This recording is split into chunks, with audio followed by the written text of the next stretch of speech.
After last night's extra inning loss to the Miami Marlins, the Phils and their fans are venturing through the gates here at Citizens Bank Park, hoping for a victory. The Phillies have already lost 3 games on this homestand. They take on a very tough Marlins team tonight for a season-high 8 games over the 500 mark.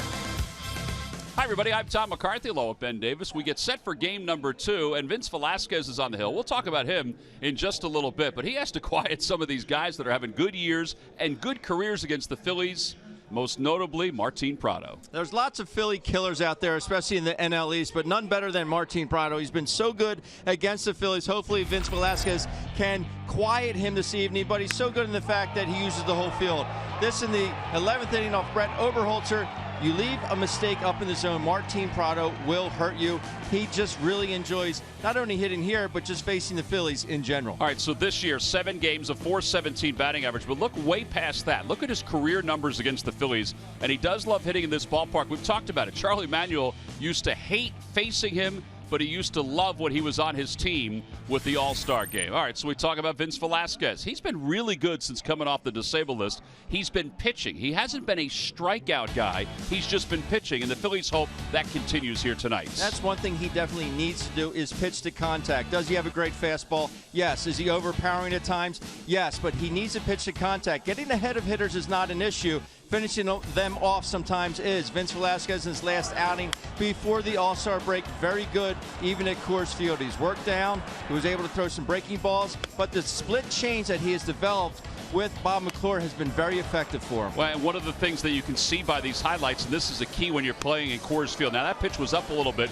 but most of his pitches for success were down. He did raise the eye level when he needed to, but in that outing, as we mentioned, he pitched his way to an effective outing against the Colorado Rockies. So tonight is game 2 of this 4-game series, the Phils and the Marlins. Last night, Tommy Joseph launched his 12th home run of the year. He's back in the middle of the order for the Phils. We'll get to the lineups at first pitch when we return.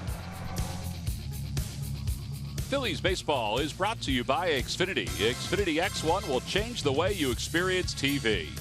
By Toyota. For great summer deals, visit your local Toyota dealer or buyatoyota.com. Toyota, let's go places. By Citizens Bank. The next time you have a question about money, don't keep it to yourself. Ask a citizen. And by Independence Blue Cross. Live fearless. Learn more at IVX.com.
posing for the pregame photo with one of the Phillies season ticket holders who had the chance to bring out the lineup card tonight with Mickey Morandini. Hopefully they went over the ground rules with our season ticket holder, because that's what they do on each and every night. There is Vince Velasquez taking the mound, getting set for tonight's start, trying to get the Phils back into the win column after losing last night in extra innings. Velasquez has been good since the Phillies took him off the disabled list. Let's take a look at the Marlins lineup. It's brought to you by Xfinity.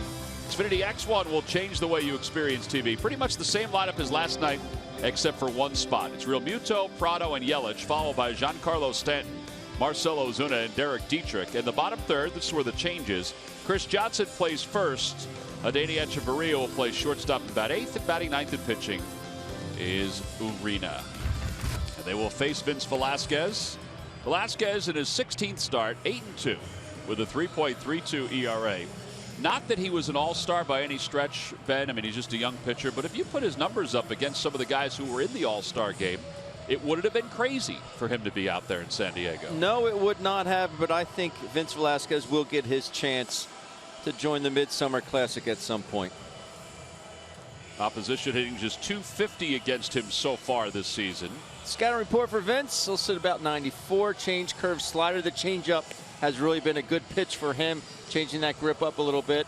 But I'd like to see the pitches per inning come down a little bit. I think we've said that about a lot of the younger pitchers. It's time now for our Nissan keys to tonight's ball game. I like to always keep one defensive, one offensive, and the one defensive one is for Vince Velasquez. Finish him. Needs to get ahead and finish the hitters off quickly, keep that pitch count down. And Odubel, get on at the top of the lineup. I think Phillies will definitely have better chances with him on the bases. Well, here is JT Real Muto to lead it off. He was 1 for 4 last night with a run scored, and his one hit came in the 9th inning, and that's when his run scored came as well. So here we go, game 2 of this 4-game series. The first pitch from Vince Velasquez. And it's in there for strikes or underway, and the count is 0-1.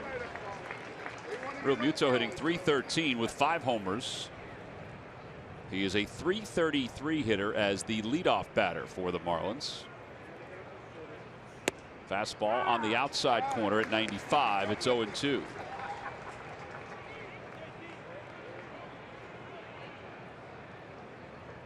Last night, Aaron Nola went 6 innings for the Phils, and he was able to quiet Real Muto, who's had a good month of July.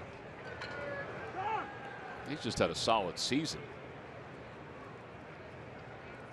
Here's Aaron, who was fine today, a little sore from the line drive back off his shoulder. Fastball just a bit low. Nola last night was lifted after getting that line drive. Bob McClure said today he could have gone deeper if he didn't take that liner. He said what you said, Ben. They wanted to get him off and get some ice on that shoulder right away.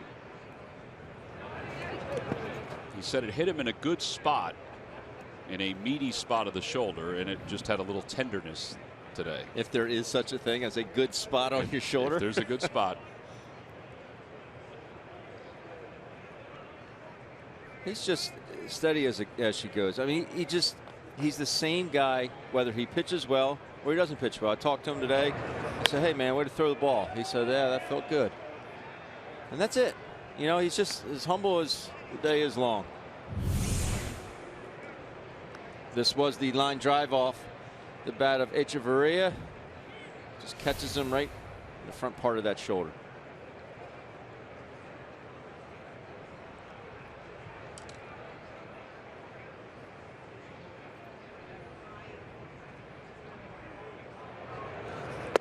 Fastball runs in, 3-2. So after getting ahead, no balls and 2 strikes, he is now behind 3 balls and 2 strikes. Exactly why this was a key for me. Finish him off.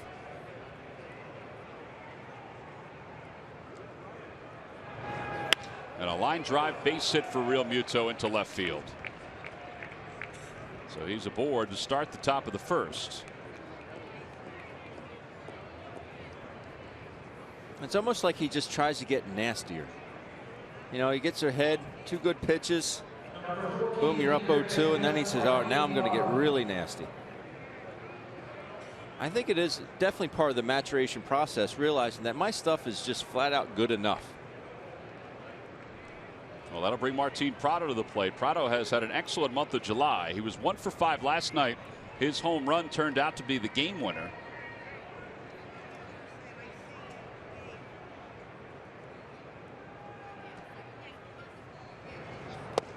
Inside, 1-0. Well, here is that game winner. We talked about it in the open. It was up, and it was out. 2-0 fastball. Martin Prado's not going to miss that one. 16 career home runs against the Phils.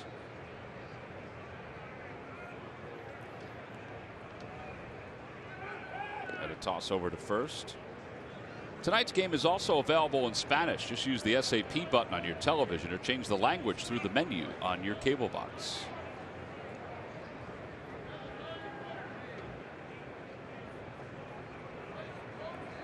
Middle infielders set up to turn 2. Two balls and no strikes.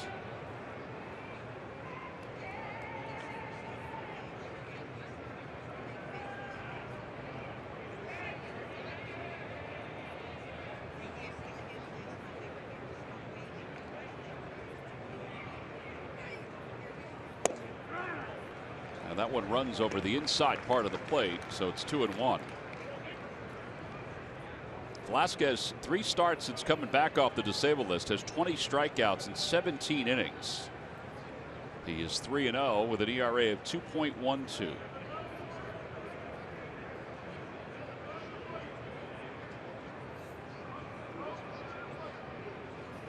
And a liner to center field. Odubel Herrera is there, and he makes the catch for the first out.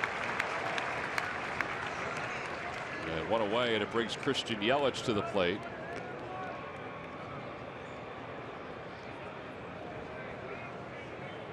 Yelich has been a hot hitter. In fact, last night it was his double, I think more so than the single by Real Muto, that sort of rattled Genmar Gomez.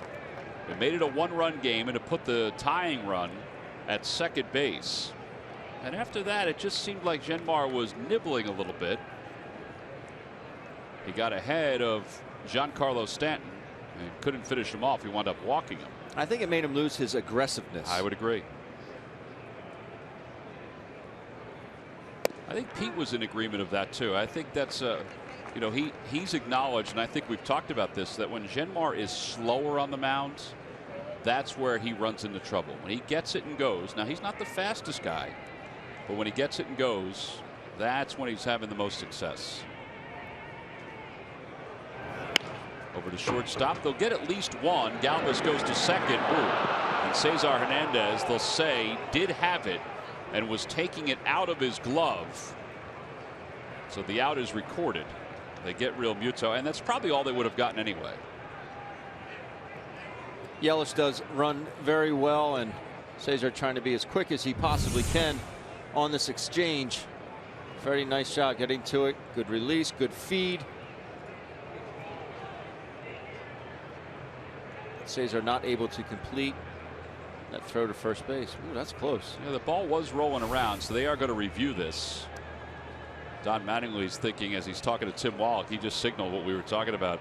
You know, the ball never really was controlled in his glove. At least that last replay showed it. But the second base umpire, in this case Adam Hamare, was right on it and signaled it almost immediately. Now, this has nothing to do with the neighborhood play. This is just a straight exchange. We have not had one of these here in 2016.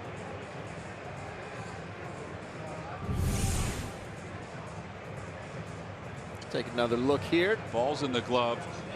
Oof. Almost looked like it hit his bare hand first as opposed to the leather in his glove. And that caused it to move even more.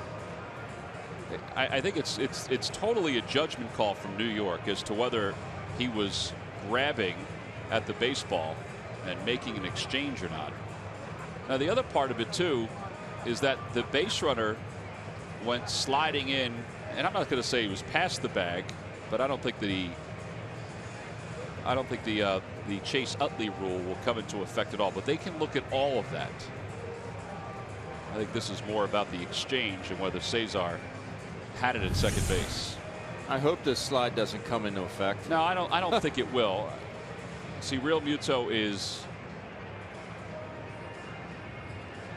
He went down early. Now his hand touched the bag there, and his leg was on the graze of it. So I don't think that'll come into effect. But they can take a look at that as well.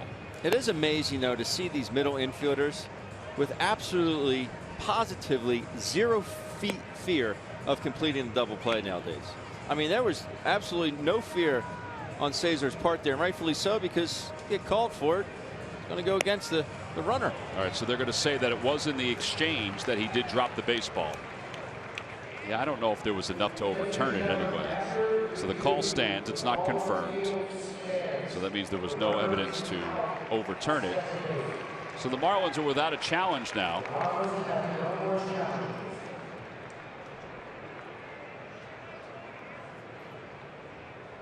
And here is Giancarlo Stanton.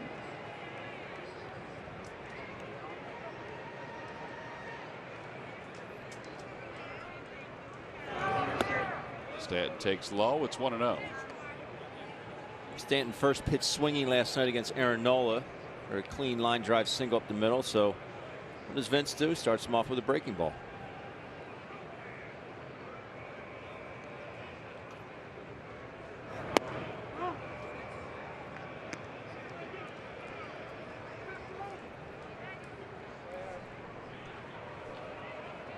Stanton's been red hot, as you see by those numbers.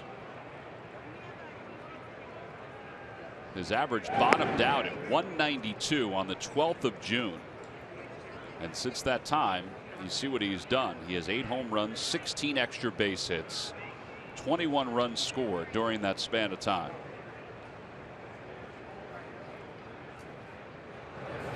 He does still strike out a lot, though. He'll strike out on average of once a game. 2 balls, 1 strike.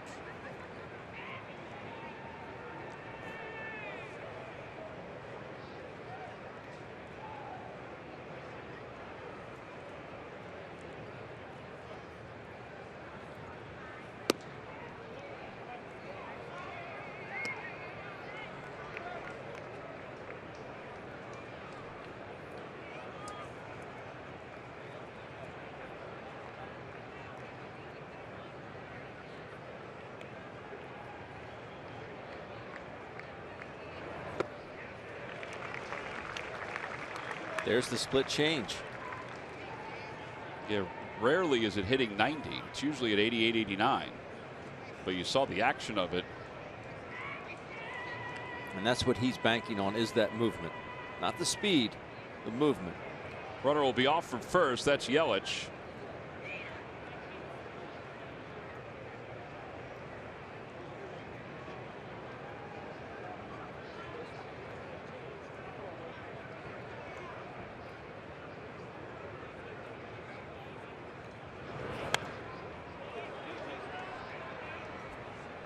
Did he know that? Yelich?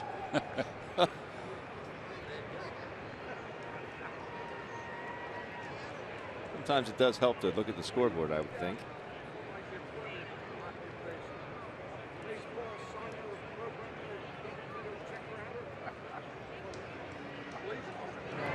Swing and a miss. He got a 97 on that fastball. Dialing it up a little bit, and the side is retired. No runs, 1 hit. And 1 man left, middle of the first. It's the Marlins nothing, and the Phillies coming up.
Will look to get an early lead here with Odubel Herrera and Peter Borges in the bottom of the first inning.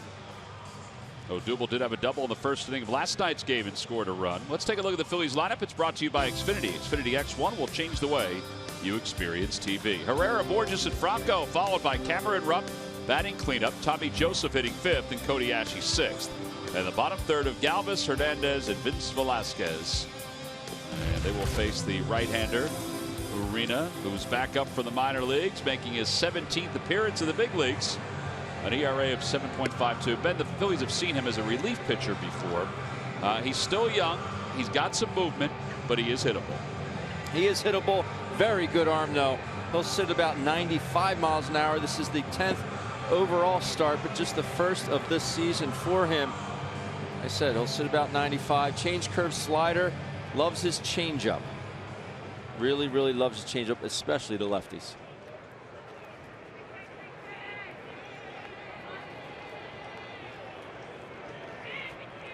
Here's Odubel Herrera to start it off. And Odubel takes a strike. It's 0-1. Odubel last night was 1 for 5 with that double that we talked about.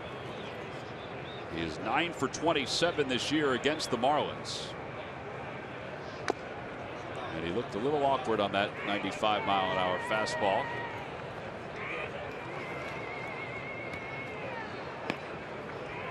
Odubel has 99 hits on the year. He is 3 for his last 33, though.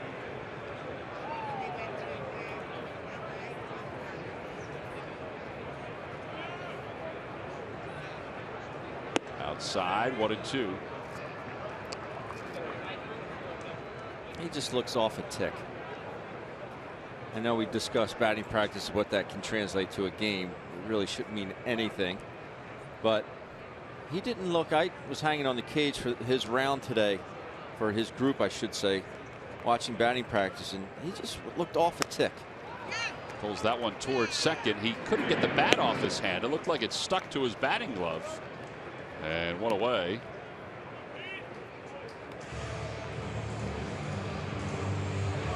Here's Peter Borges. Watch this, Ben. It's a lot of Manny Mota stick. It happens.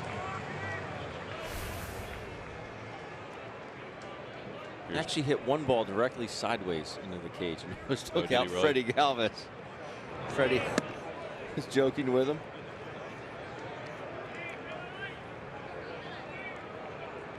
Peter Borges 1 for 5 last night. He did strike out a few times, hitting .265.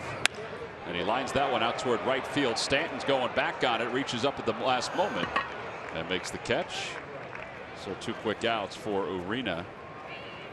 That's what happens when you take a short swing at a guy with plus velocity. The ball just jumps off your bat. You don't have to do a lot. You don't have to use a lot of muscle. The ball is driven to the wall in right field with just a flick of the wrist. Michael Franco is now the hitter. Franco thought he had a chance to tie the game up last night in his final at bat. Hit a ball off the end of the bat that died at the warning track. Overall, .259 on the year. Fastball low, and it's 0-1. Or 1-0, excuse me.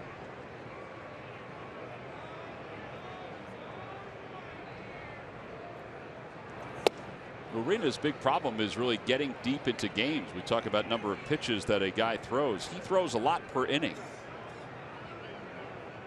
They're hoping that he can get at least 5 tonight. It's part of the reason why the strategy last night for Don Mattingly was to try to win the game in the 9th inning.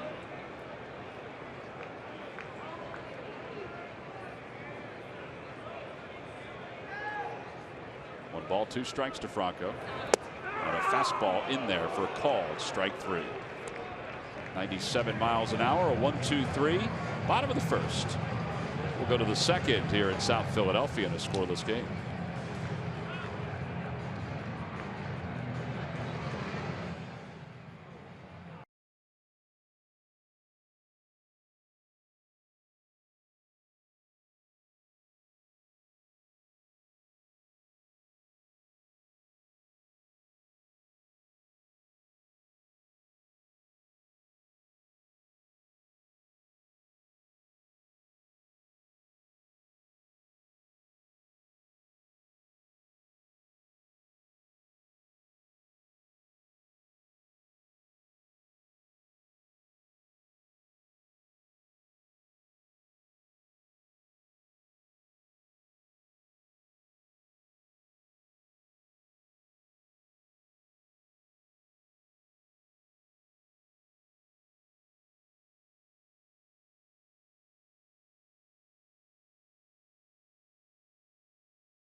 More games after tonight. Both of those games are at 7:05. Don't forget that Thursday is Star Wars night. Tickets can be purchased for both games by going to Phillies.com, and it's a theme night on Thursday, so there's a section if you want to take part in the Star Wars night festivities.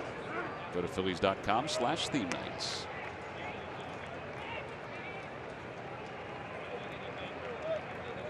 Here's Marcell Ozuna, who tied the game last night in the 9th inning. He was 1 for 5 with that RBI last night. Down and away, 1-1.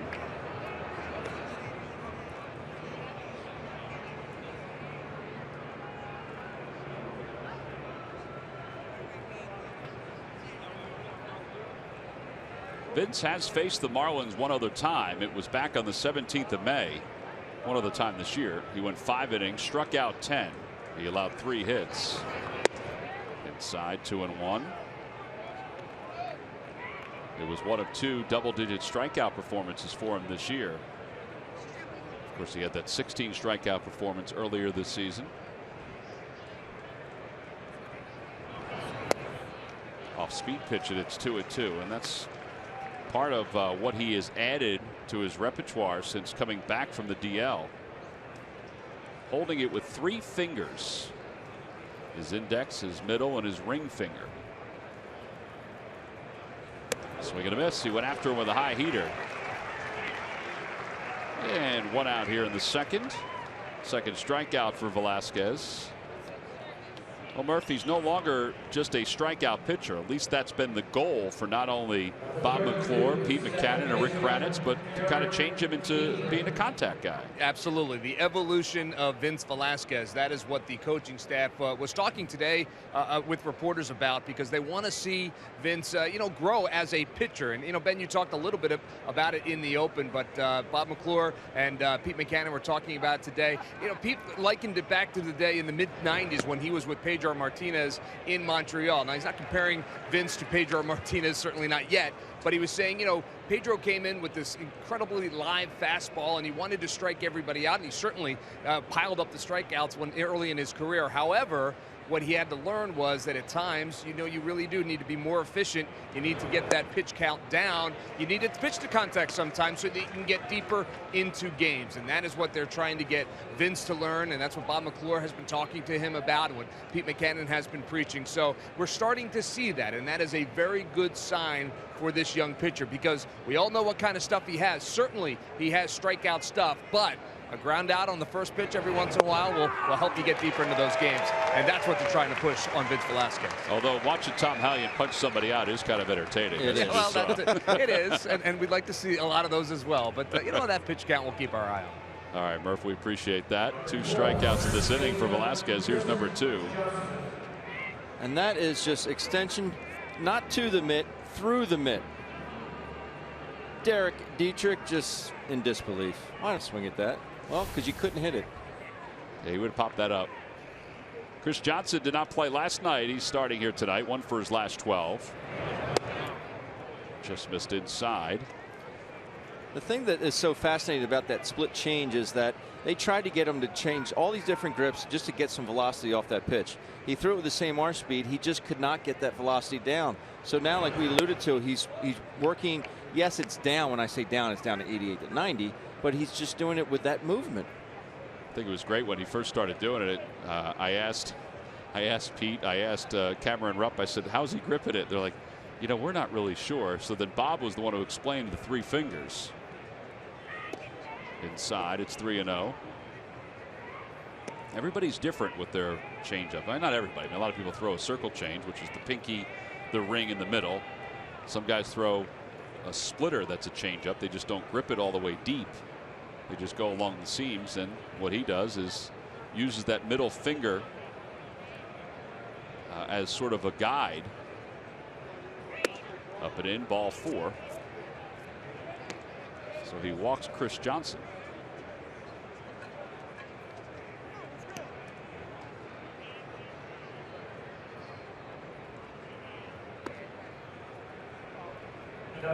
Certainly didn't try to do that after striking out the last 2 batters. So now Echeverria.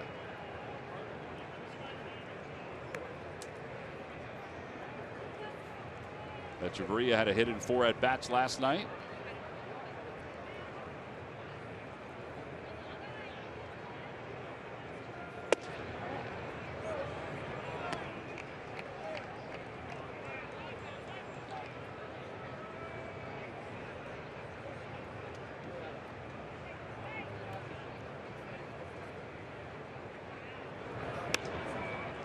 Shallow right center field. Cesar's out. Borges is in. It's Borges who makes the call. And the inning is over. So a few extra pitches. No runs, no hits, and 1 man left. Middle of the second. See if the Phillies offense can manage something with Cameron Rupp when we get back.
Bat app. Stay up to the moment at any moment with live game video highlights, StatCast, news, and more. Download MLB.com at Bat, the #1 app for live baseball on your smartphone or tablet. Last of the second, Cameron Rupp, Tommy Joseph, Cody Ashe to lead it off against Jose Urena, 24-year-old from the Dominican Republic. Yesterday, Jose Fernandez was part of a 14 strikeout performance for the 4th time in his career. Phillies struck out 18 times in yesterday's game. Lifted after 6 1/3. Max Scherzer is still the leader in the clubhouse in strikeouts in the National League, but Fernandez is closing.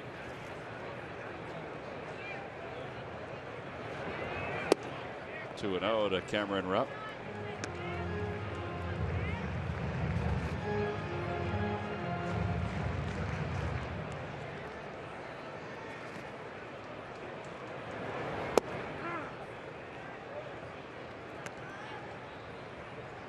This spot in the rotation has been sort of a black hole for the Marlins this year. This was Jared Cozart's spot in the rotation. They had high expectations for Cozart.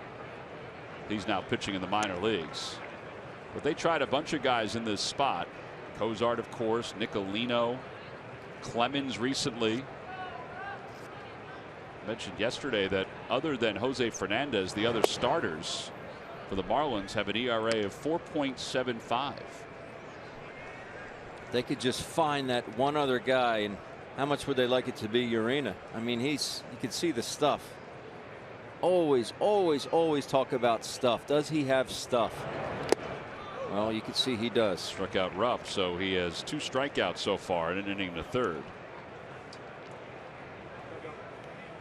That'll bring Tommy Joseph to the plate. Joseph last night got this hanger and put it into the seats in left field. His 12th home run of the year. He now has 4 home runs here in the month of July. That was probably the worst pitch that Fernandez threw last night. Yes, it was.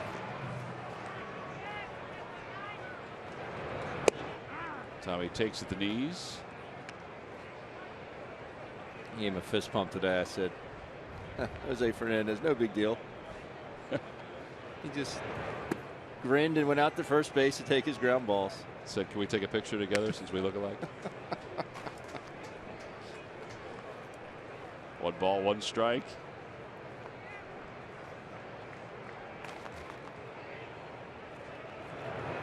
Off the hands, back toward the Hall of Fame club.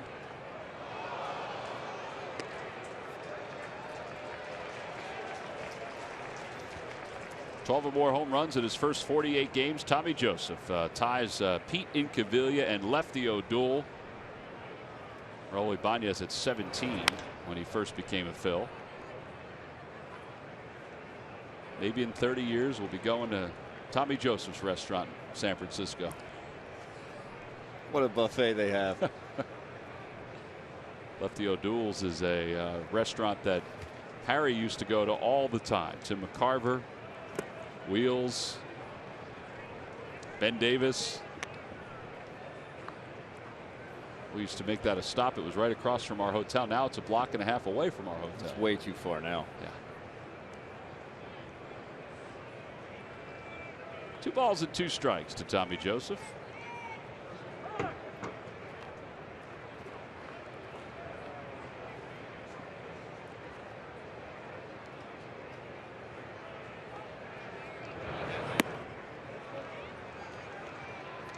Good take there by Tommy.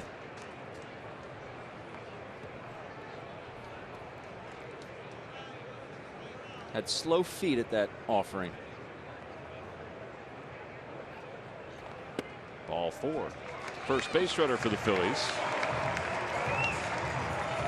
So 1 out walk. Toyota Major League Scoreboard, an update from down in DC. Chase Utley, a home run, a single, and 2 RBIs already for the Dodgers. They lead the Nationals 4-0.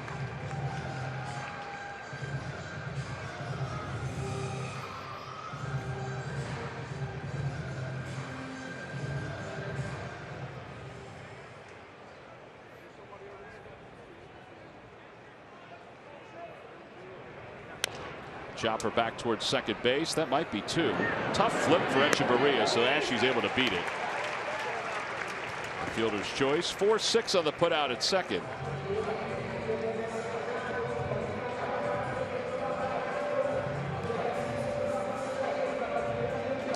Double play wasn't tailor-made. Nice to see that good hustle by Cody, though. Dietrich does all he can do. Echeverria does everything he can do. Cody beats it.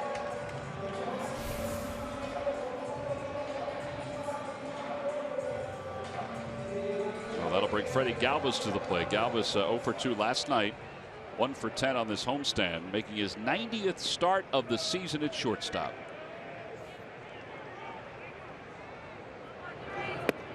First pitch is a fastball low, and it's 1-0. Well, he's got a quick arm, doesn't he? He does. He's got a sort of it's a different delivery because the arm goes back and freezes for a moment. It does. And I don't know if it makes it tougher to see it or if it's easier to pick it up. The way the swings have gone so far, it looks like it's harder to pick it up. Yes. The velocity is there, yes, but I'm kind of surprised at the movement that he has with it. Yeah, Cameron Rupp on a 3-2, 97-mile-an-hour sinker.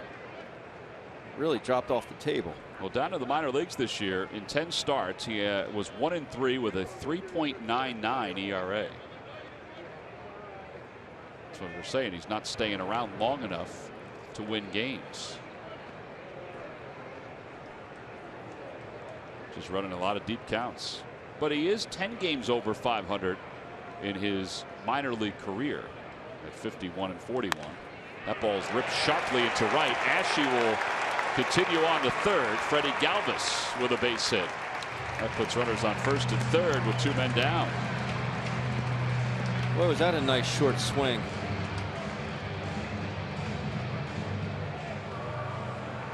I think Freddie's been pulling off the ball a little bit, but stayed on that 96-mile-an-hour heater. Nice short swing. See when that stride hits, his hands didn't move forward, his head didn't move forward, it stayed right there, and that made him that much shorter and quicker to the baseball.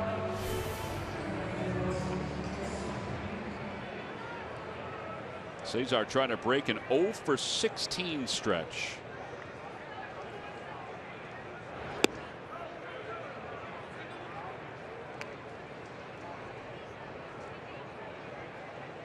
Hitting .280 with 2 home runs and 21 runs batted in. He was on a pace to hit over 400 in the month of July the way it started.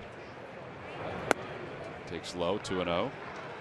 Good luck at McDonald's. Phillies home run jackpot contestant is Coriella Wicker of Philadelphia. Phillies hit a home run in tonight's ball game. Then Coriella will win $100. Stop by McDonald's today and enjoy the new Big Pick 2 for $2.50 menu. Loving it. Good luck, Coriella.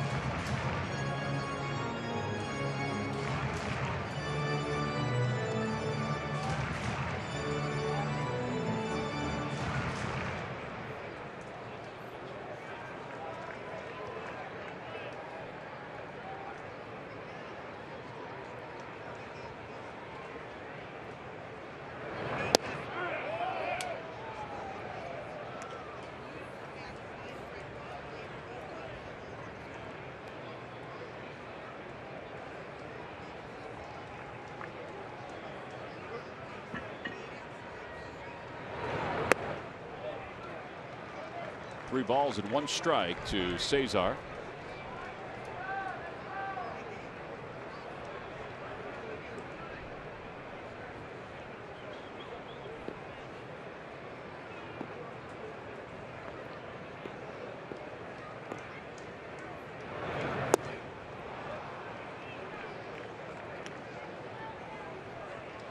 I don't think he's working around Cesar at all, but he threw him the changeup there thinking, if I walk him, I'll have the pitcher with the bases loaded. And Vince Velasquez, Cesar didn't recognize that out of his hand. So it's 3 balls and 2 strikes. Freddie will be off and running at first base.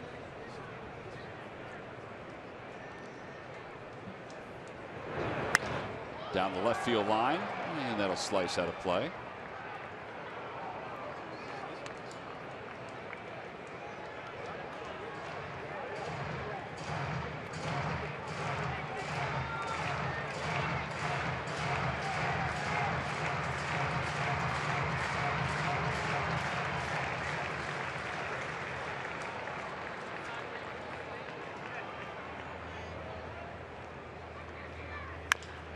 A bouncer back to second base. Dietrich is up with it, and he throws to first just in time to get Cesar. And the side is retired. No runs, 1 hit, and 2 men left. We'll move to the third here in South Philadelphia.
Jeep Stuff the Fans trivia question. Log on to Phillies.com. Go to the fans section for all the information. And please submit your answer on the subject line. The question is, Ben, what 2 players hold the record for most Grand Slams in one season? What 2 players hold the record for most Grand Slams in one season? Answer will be revealed a little later on.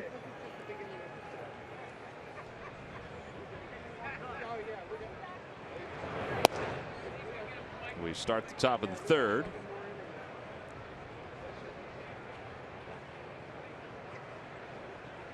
And Jose Urena will be the batter. He's 1 for 14 as a hitter. He pops that one foul off the first base line and out of play.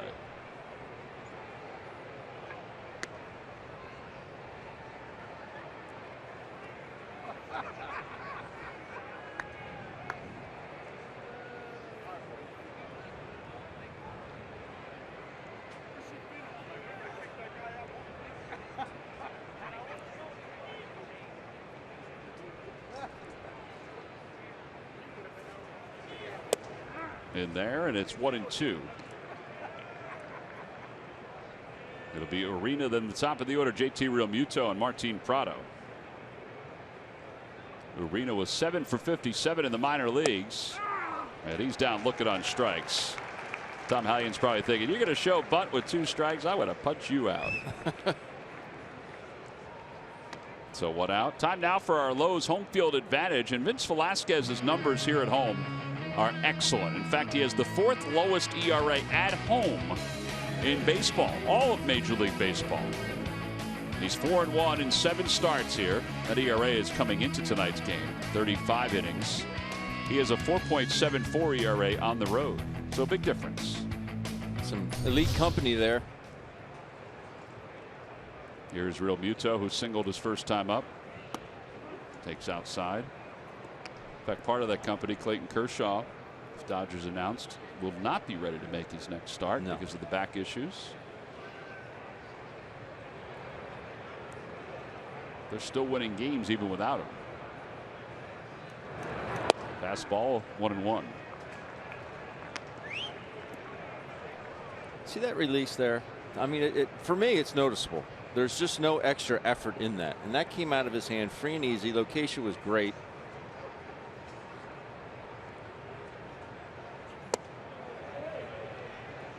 Laz Diaz says Realmuto offered on that. And it's 1-2. Looks like Perry Hill may have said something to him as soon as he called it a swing.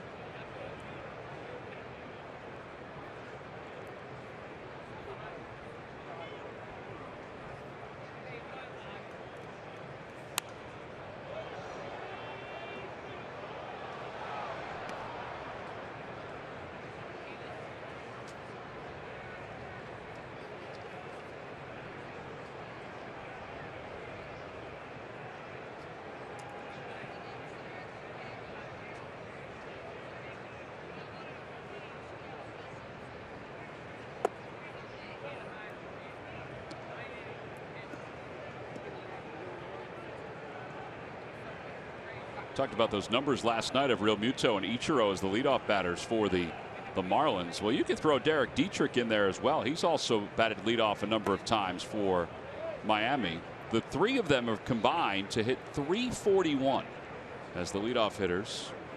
Prado has basically been the number 2 hitter most of the year, even when D. Gordon was here. But the 3 of those guys, Dietrich, Ichiro, and Realmuto, .341 with 45 runs scored as the leadoff batters. I'm trying to think where Dietrich's going to. It's going to have to be a utility guy. He's going to have to be. Unless you get a tough lefty. Oh, he's left-handed too. So Realmuto walks. He's working some counts. He's seen a lot of pitches. But he's going to have to be a utility guy. Bork comes back, and then Gordon comes back. That was his role before D. Gordon was suspended. He was playing a little outfield. Can play third base. I mean, he could spell Prado at third base. Get a tough righty on the mound, or just needs a breather. Prado lined out to center his first time up.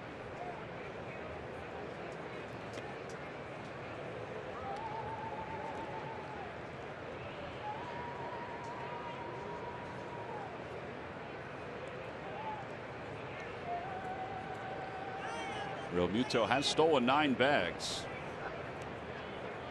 Takes an odd lead. He gets way deep.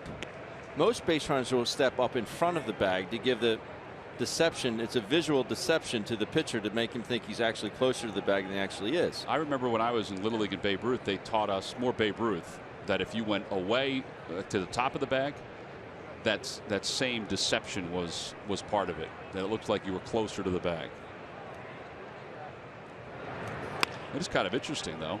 That is spun back toward the middle, flipped with the glove by Freddie Galvis, and then a return throw to first by Cesar Hernandez is in time. That was athletic from start to middle to finish. 6-4-3. I don't know how Cesar got this much on the throw. I was surprised Freddie was able to get to it with the glove toss to Cesar, and you're right. He spins, he wheels, and he deals. Throws the strike to Tommy Joseph at first base for the 6-4-3 double play.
On Broadcast. Tomorrow is 5 days and counting until Eagles training camp. Plus our Wednesday winners from this week in the world of sports. Watch us tomorrow at 6 on the Comcast Network and streaming live on breakfastonbroad.com.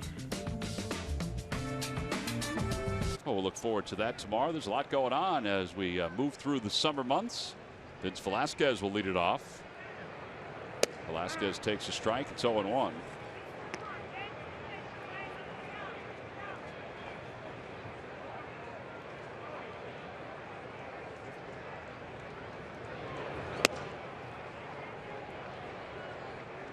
He's got that front foot in the bucket there a little bit.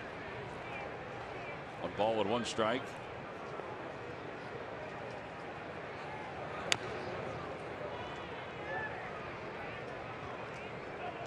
Vince 6 for 25 so far as a hitter, hitting .240.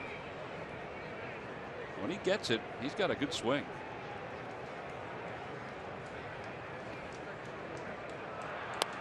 Off the end of the bat, foul. The pitchers were taking batting practice today, and I was having a discussion with the world's greatest bat boy, Tucker. And we said, who do you think is going to hit the first home run? And I went with Eichhoff. He went with Velasquez. Swing and a miss.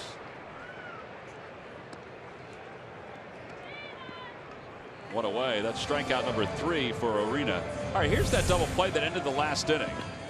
Such concentration on the part of Cesar Hernandez. Ball stayed down so nicely, but you're right.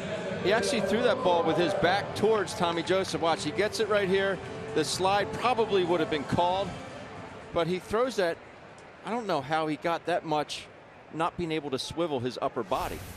I do think that slide, if let's say the throw had sailed past Tommy Joseph, I do think that the Phillies would have asked for that to be reviewed, and I think they would have ruled that a double play just because of the new slide rule. Inside, 1 ball and 1 strike.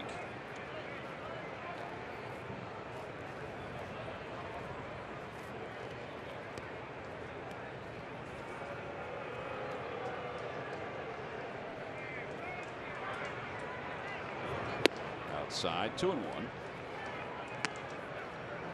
Odubel bounced out to second his first time up.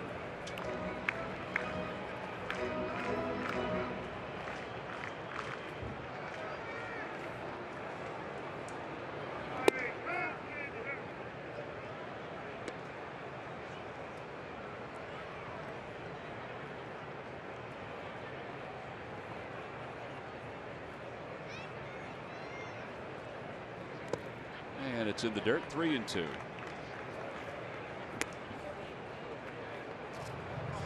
Pitchers definitely make a concerted effort to go in, out, up, and down, but it seems like they're making less of a concerted effort to pitch Odubel inside. Seems like everything is away, away, away. Back toward the middle, a base hit for Herrera. And that's what you have to do with pitches that are away. So 1-out single. Phillies baseball is brought to you by your Delaware Valley Honda dealers. Hurry to your local Del Val Honda dealer or visit DelValHondaDealers.com.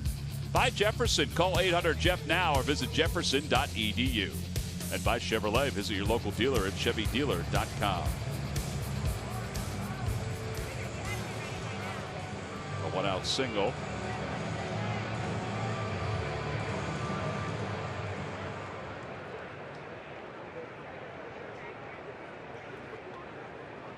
Peter Borges waves at the first pitch. It's 0-1.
Over to third.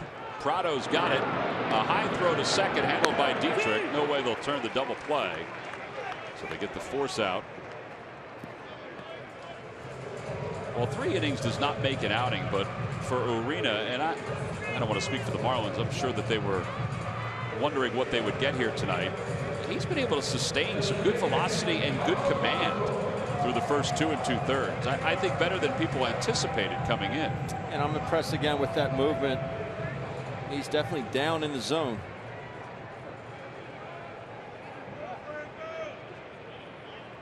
Miguel Franco. Franco struck out looking his first time up. It's kind of a funky delivery, though, the way he does have the arm back. But you've talked about this, getting the arm back to the right spot. He does that. Yes. The timing of his motion is good.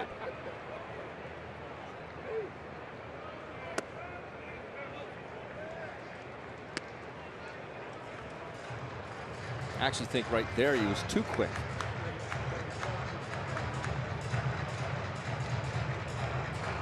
Not the best ratio of balls to strikes. He's getting it done.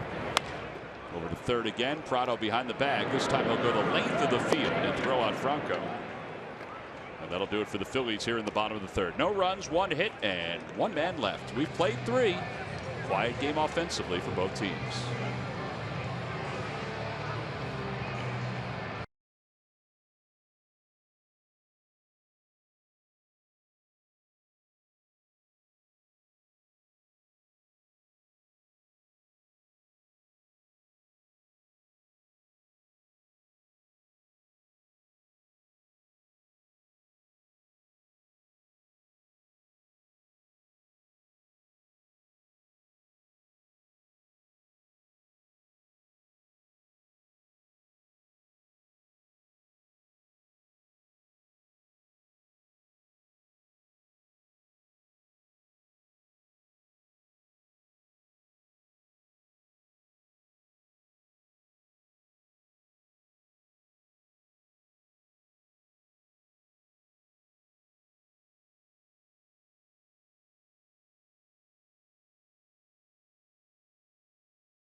Citizens Bank Park.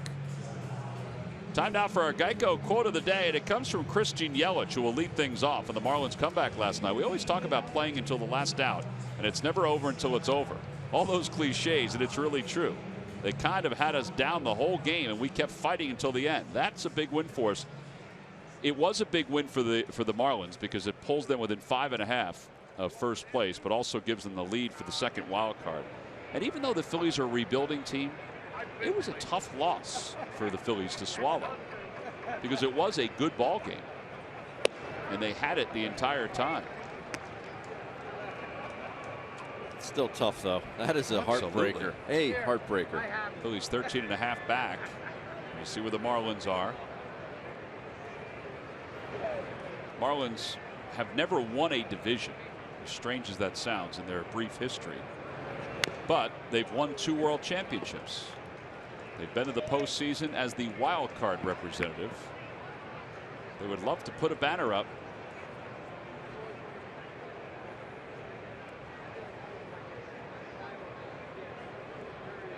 Can't imagine that ballpark being filled, though. You know, it would just be. They better fill it for the All-Star game next year. Yelich slams one deep to right center field. That is going to be a long home run. And it's 1-0 Marlins here in the top of the 4th. That's his 8th home run of the year. His hitting streak is now at 6. Whew. Now that sounded like a bomb. Yowzers, that went into their bullpen. Yeah, that's a long one.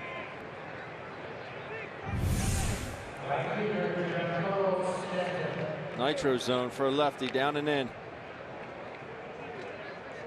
Hit off the Mega Millions sign. 447 feet. 0-2 slider. That had to have that trajectory. You know, they've talked about all these different statistics of how you gauge a home run. If it's around 30 degrees, it's usually a home run. Anywhere 29, 30, and obviously above, it's a home run. Well, that had to be like 34 degrees. It was such a. Do you have your protractor out? Somebody does. No balls and 1 strike to Stanton. Outside. 1-1.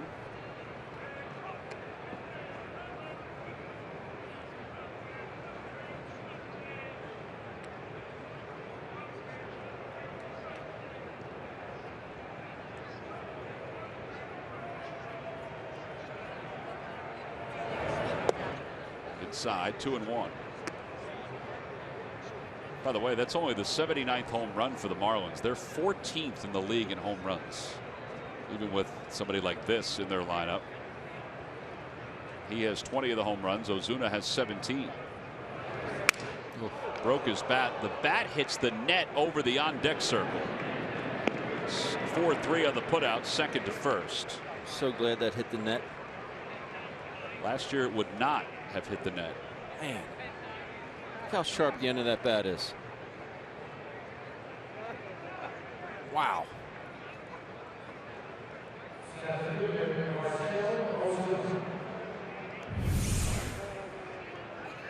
This thing is, and that's getting sawed off.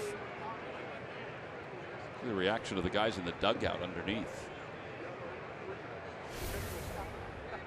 Marcell Ozuna went ducking in the on-deck circle, as you would imagine. He struck out his first time up. And a breaking ball, and it's 0-1.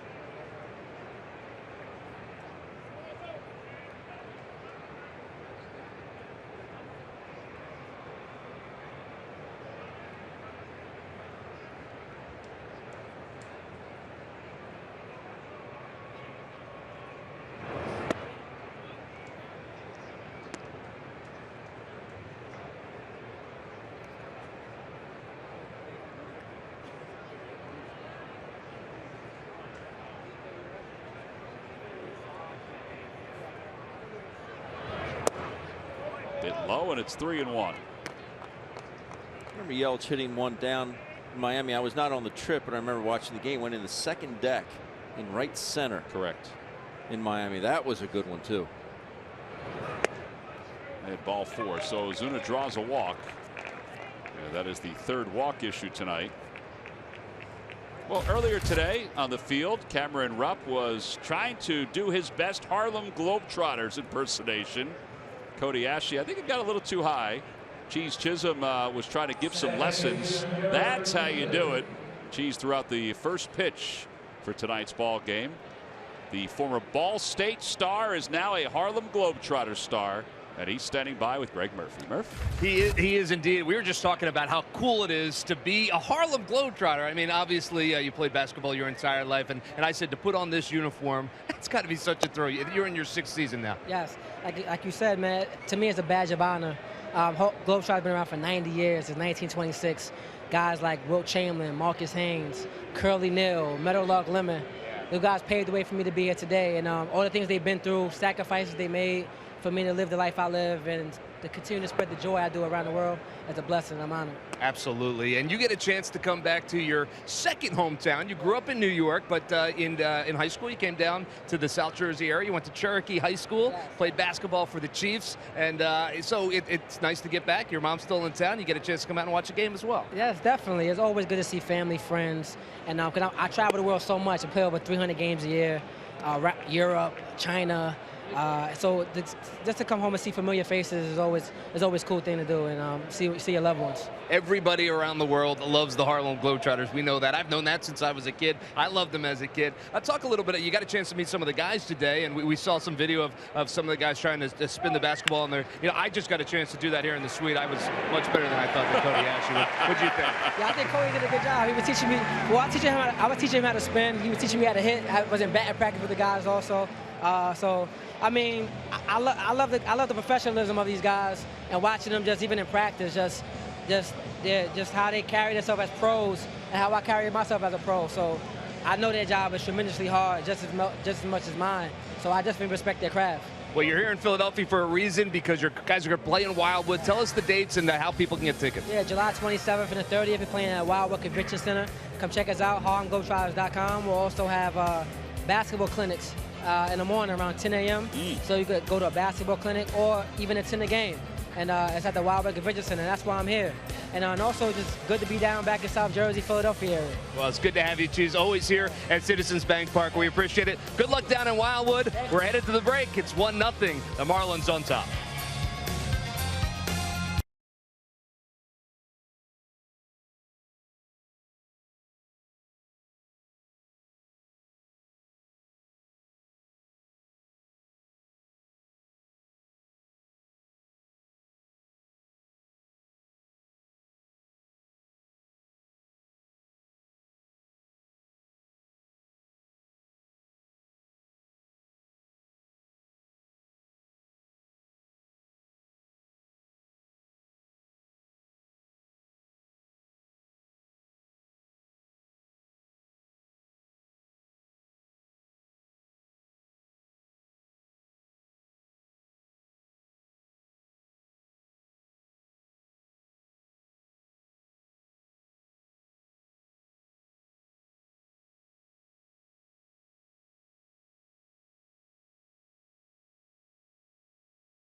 Cameron Rupp is going to try to even this ball game up. The Phillies trail at 1-0 as we go to the bottom of the 4th inning here in Philadelphia. Hits that one sharply, but Prado is there to make the twirling play. And Prado's made the last 3 plays for the Marlins. 1 out here in the bottom of the 4th.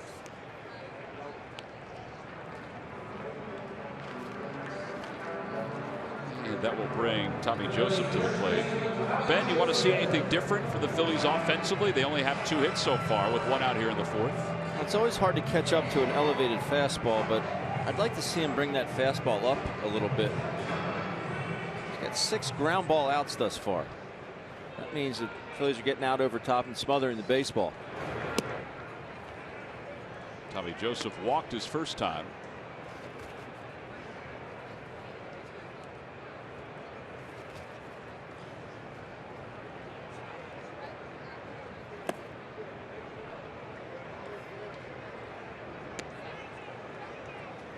There's the distribution of outs for Urena, who hails from Santo Domingo, the Dominican Republic. He is 6'2", 200 pounds. Free agent pickup in 2008. He had opportunities to sign with other teams. Now, money was a big reason why he signed with the Marlins, but he said the other reason, and this is true, Marlins do this. He said he felt like it was the team that would get him to the big leagues the quickest. That ball is crushed. Oh, man! Deep to left field. Forget about it. Into the second deck. Wow. One of the longest left field home runs you will see here at Citizens Bank Park off the bat of Tommy Joseph, and we're tied up at 1. Man alive. Tom, that ball was K-I-L-T, kilt. Oh, I'm speechless. What a short swing. See Real Muto set up inside, clears the hands, clears the hips, and he's thinking, my gosh, I hit that ball a long way. Well, it's 422 feet out to left field. Looked like it was even longer than that. And it makes a winner out of Coriella Wicker of Philadelphia. She's won $100 thanks to Tommy Joseph and the McDonald's home run jackpot. Way to go, Coriella. Cody Ashley lines 1 foul. Man. That was a no doubt about it home run.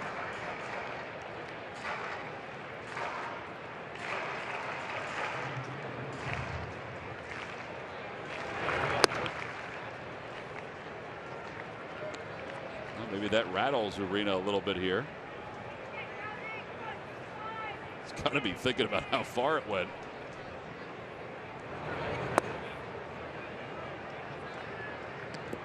.422. .422.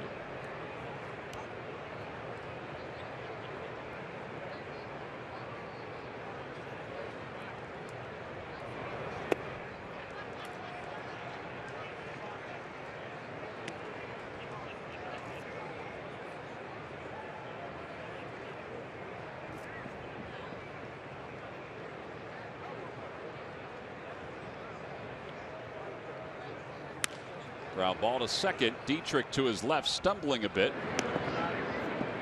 Yeah, there are 2 outs. This RAV4th inning is brought to you by Toyota. Visit buyatoyota.com for your RAV4 today. Toyota, let's go places. Let's go Phils.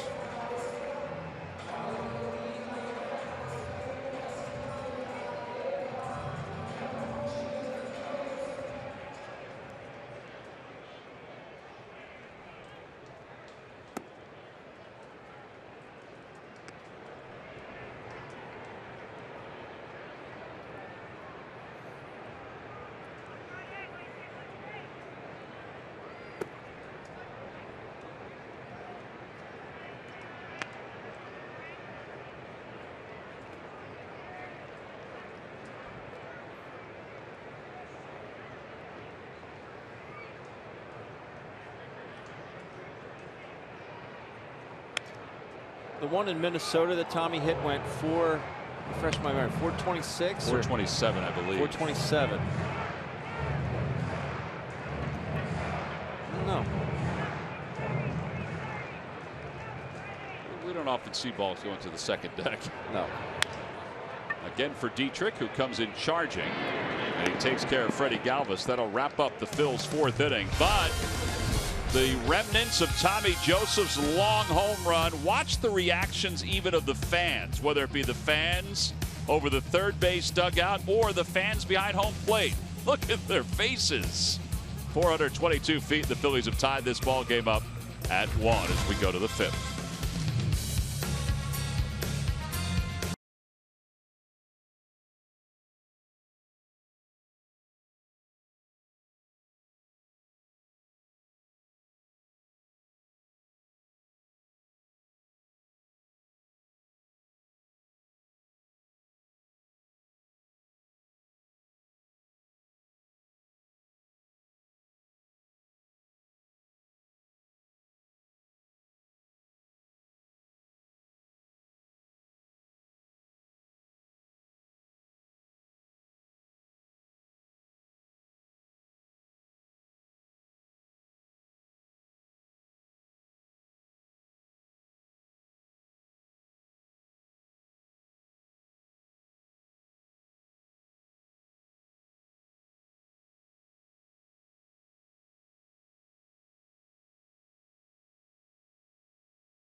Tied up at 1 as we move to the top of the 5th inning. Chris Johnson leads it off for the Marlins against Vince Velasquez. Velasquez delivers a 94-mile-an-hour heater for strike 1. It's 0-1. Johnson walked his first time up. He walked on 4 pitches. Velasquez has walked 4 so far, walked 3, excuse me, tonight. Walked 3, struck out 3. Actually struck out 4.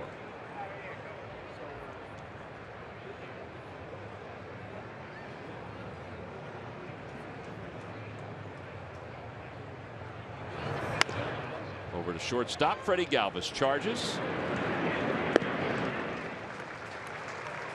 And one quick out here in the 5th inning. You like that from Vince Velasquez, getting a quick out. I like that he's pitching these righties in effectively. And on the hands of Johnson, we saw what he did to Giancarlo Stanton's bat last inning.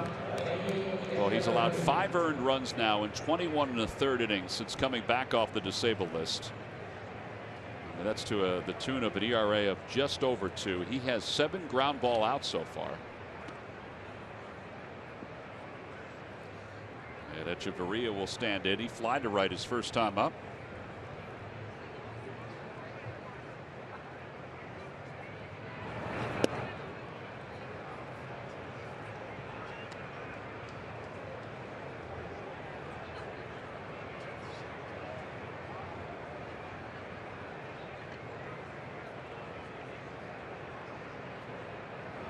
Fastball, and it's in there.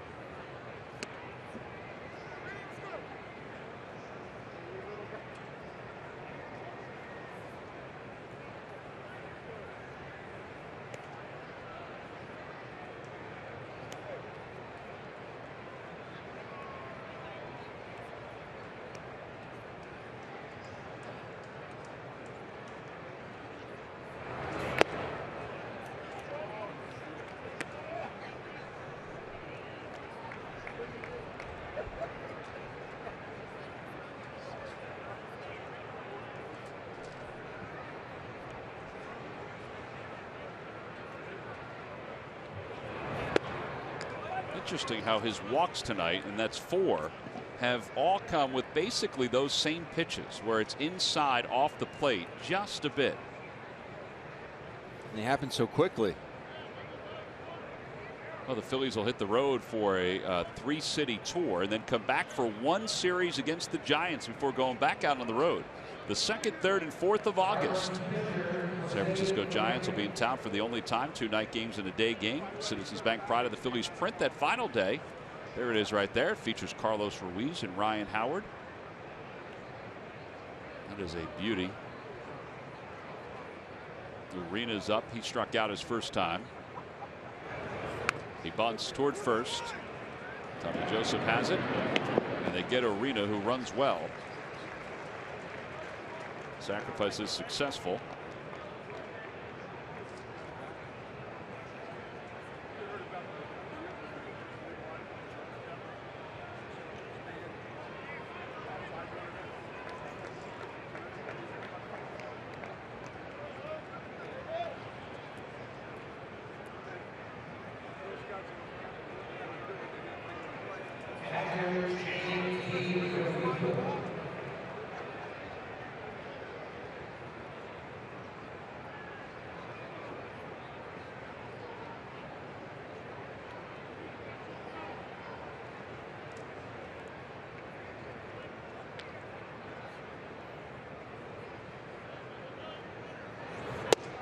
Real Muto takes inside, and it's 1-0.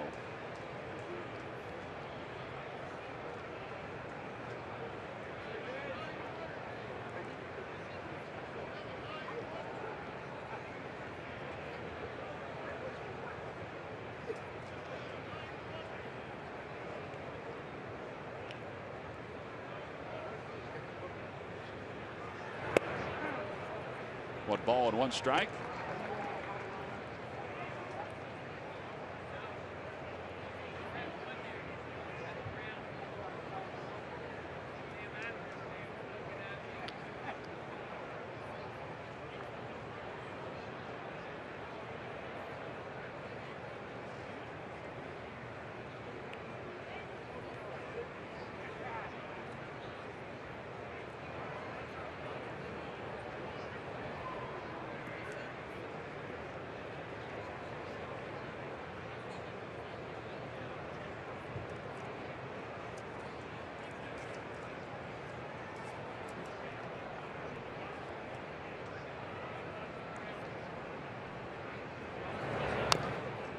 One and two.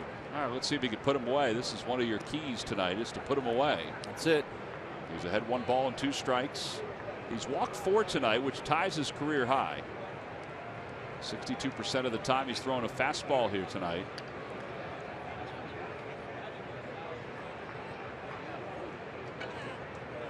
It's been one or the other, though. You see the pitch count still very manageable. It's 75 pitches. Yep. 4 2/3 thus far. So he's either doing it or he's not. There's no in the middle. There's no 5-pitch at bats. In the dirt, 2-2. Well, this is going to need to be a 5-pitch at bat to get through the inning.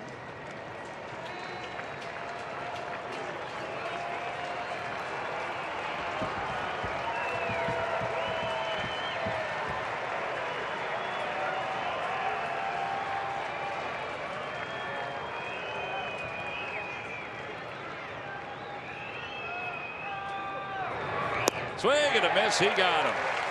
He went after a slider out of the zone. And he's able to keep Echeverria in scoring position as we move to the bottom of the 5th.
For our Citizens Bank minor league report, we take a glance on what's going on down at the farm. Phil Klein, 5 innings as Lehigh Valley defeated Indianapolis 4-0. Reading defeated New Hampshire 9-5. Dylan Cousins, we told you this last night, hit his 25th home run. He had 5 RBIs in that game. Clearwater yesterday defeated Bradenton, and Lakewood swept Charleston in 2 games. Lehigh Valley, by the way, is leading Indianapolis tonight again, 4-0. Nick Williams, a single, a double, an RBI, and a run scored.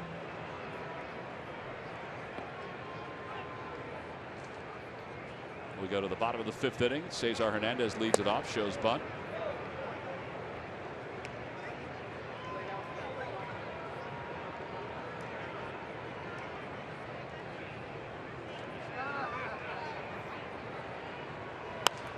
Little flare foul, and it's 1-1.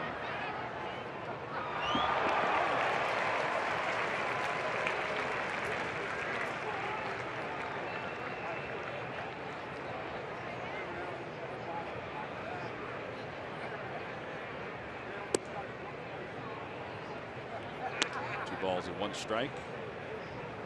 I believe that was a curveball. It just backed up. Only throws it 0.3% of the time is the number we have. Opposite way for Cesar, and they'll slice foul. Nice grab.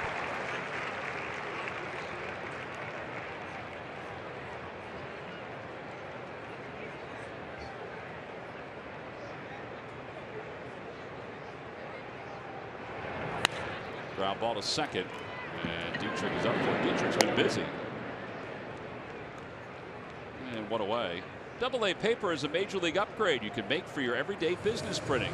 Made from 100% sustainable pulp and high quality fibers that allow for a smooth surface and no jam copying and printing. Order by 11:30 and get same day delivery from who? But WB Mason.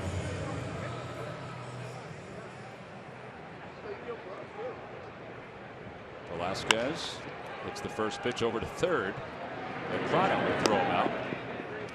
He's been busy as well. Well, these ground ball outs continue to pile up for Urena. He has 10 ground ball outs in this game. It's obviously easier said than done to make him elevate the baseball, especially when he's in the mid to upper 90s.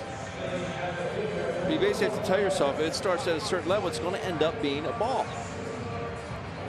Yes, you have to react quickly, but you have to trust yourself as well.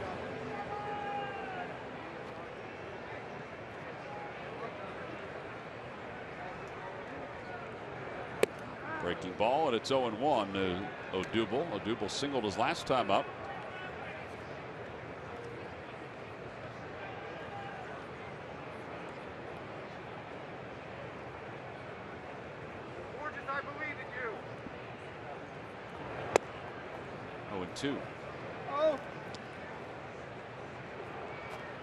I know it's harder.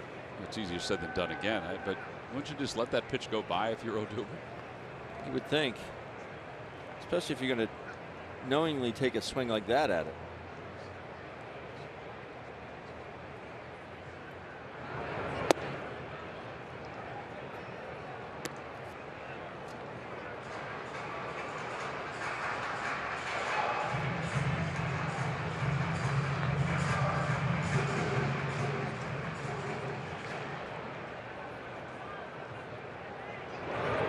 Down and away, 2-2.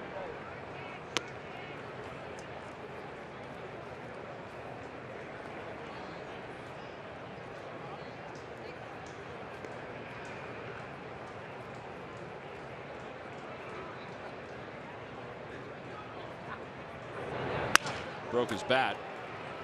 Echeverria has it. Throws him out. 3 ground ball outs to wrap up the 5th inning. It's an 11-pitch inning for Uria. Phillies go down in order, and we've played 5. We're tied at 1 as we go to the 6th.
of the week is coming off a record-tying first half of the season. Jedmar reached the All-Star break with 24 saves, tying Steve Bedrosian and Jose Mesa for the Phillies club record. Gomez became the first Philly in history to convert 16 or more saves in the team's first 41 games.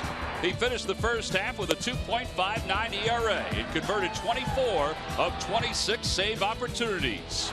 He's closing games. He's doing it with efficiency. And it's brought to you by Independence Blue Cross. Live fearless. Well, Pikachu found his way onto the field in between innings. The Pokemon Go frenzy has found the Fanatic. I didn't know the Fanatic had an iPad. And he ran into Las Diaz. That's what's happening, Ben, all across the country. It's all the craze, Tom. It sure is. Martin Prado takes a strike. It's 0-1. During the All-Star break, I was down in Ocean City and on the boardwalk.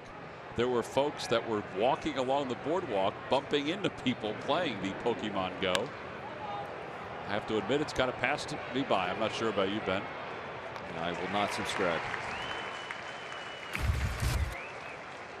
You got to watch, though, when you're searching. This is what happens quite often. Hope he had a cup on. Of course, it's a baseball game. Fanatic is still looking for Pikachu.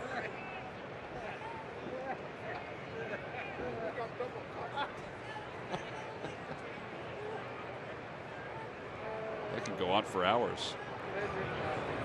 Yelich takes low. Yelich homered his last time up.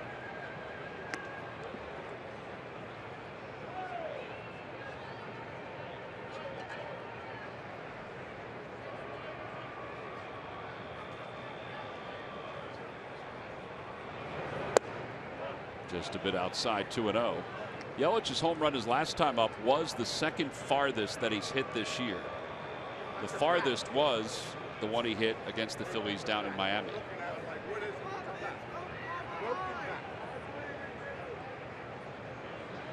2-0 pitch to Yelich. That one's out toward left center. Odubel was playing that way.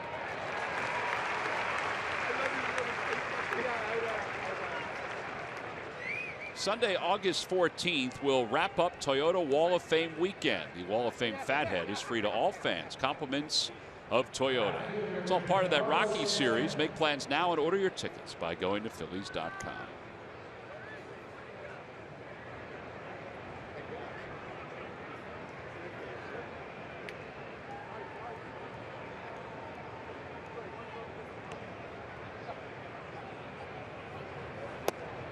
Giancarlo takes inside, and it's 1 ball and no strikes.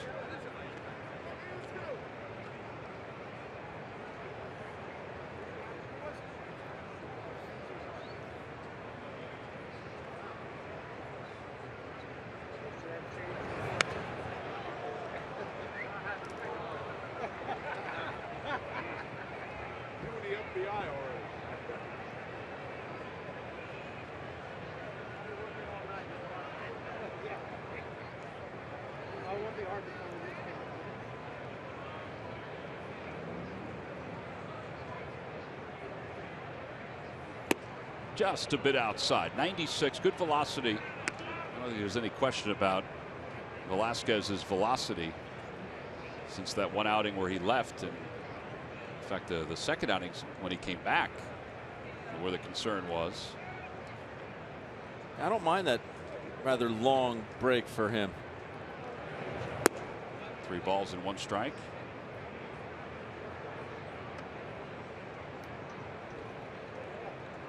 Average velocity 95, which you absolutely love to see.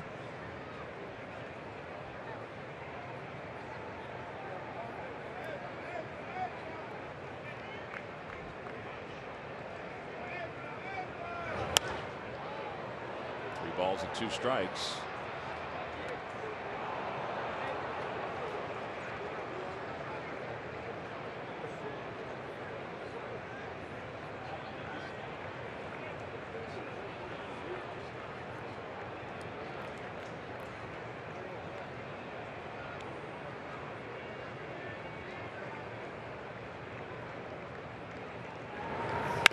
That one is hit sharply at short, flagged down by Galvis. Boy, even his ground balls are hit hard. Like a bowling ball rolling at you. 6-3 on the putout, shortstop to first. A 1-2-3 6th inning for Velasquez. We're even at 1 as we move to the bottom of the 6th.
Phillies baseball is brought to you by Nissan. ShopChooseNissan.com.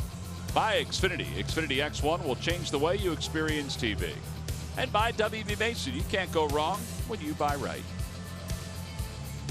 Cheese Chisholm, who was throwing out the first pitch earlier tonight, spinning a basketball on his finger. They are fun to watch.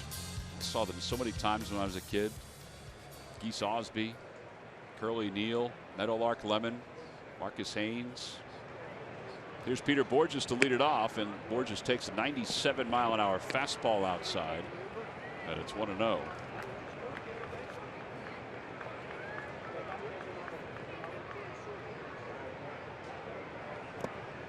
Urania so far has been dominating the Phillies with groundouts. In fact, his last 7 outs, 8 outs, have been recorded on the ground. Borges 0 for 2. Flares that one to right center field. That's going to be a tough play. Stanton coming in. He's not going to make it. Dietrich might have been the closest to it. That'll be a base hit, and the Phils have the leadoff batter aboard here in the 6th inning. Useful.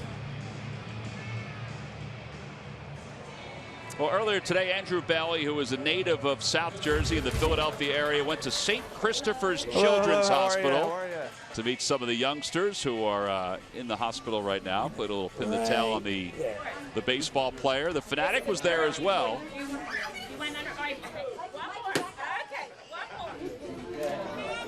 It's all part of the Phillies' Summer of Giving. Oh, yeah. Yeah, definitely. Andrew's such a good guy. He sure is. No balls and 1 strike.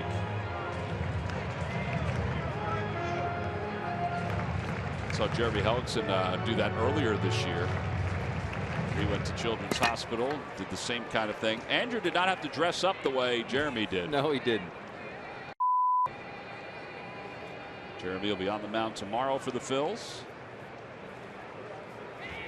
No balls and 1 strike to Franco. Franco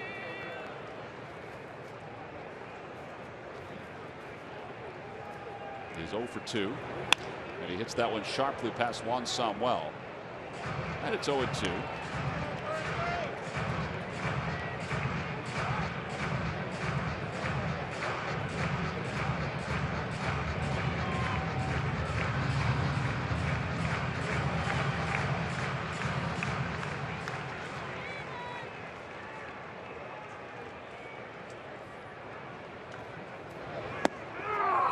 Strike 3 call.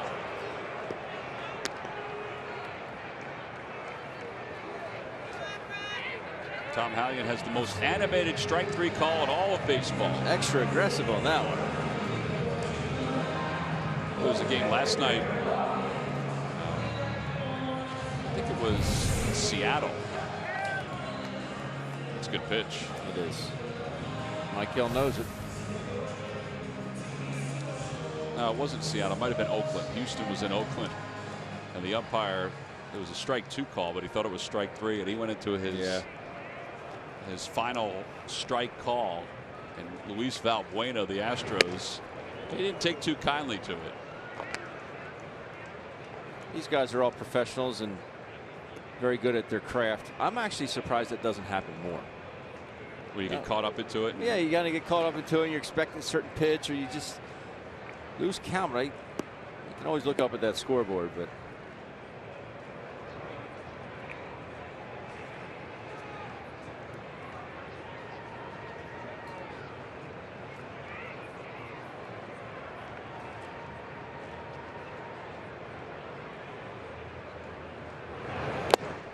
Foul tip, 0-2. He's still throwing 97 miles an hour.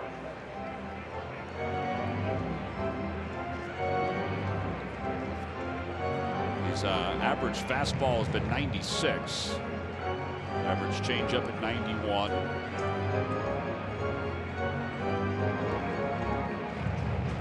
No balls, 2 strikes. Borges at first. A bit low, 1-2.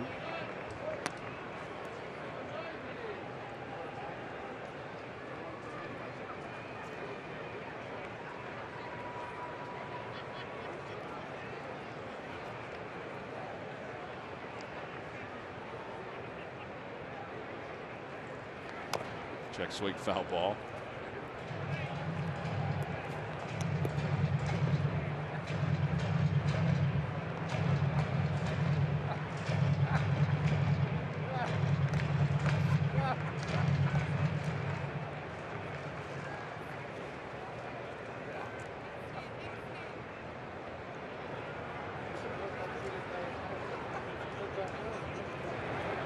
Up high, 2-2.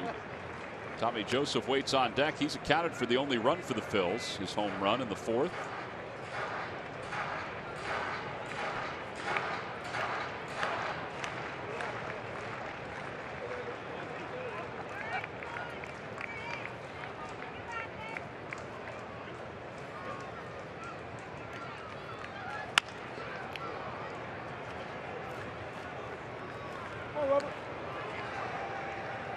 David Phelps is in the bullpen. He pitched last night.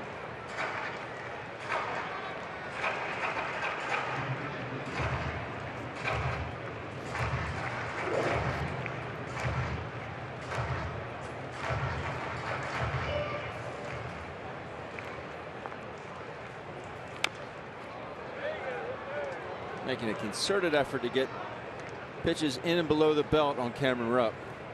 Just do not want him to extend his arms, which is understandable. On the Toyota Major League scoreboard, Braves and the Reds are tied up at 2. Jay Bruce, his 19th home run. You figure he's going to go somewhere in the next 10 days or so for the August 1st trade deadline. Cameron again fouls it.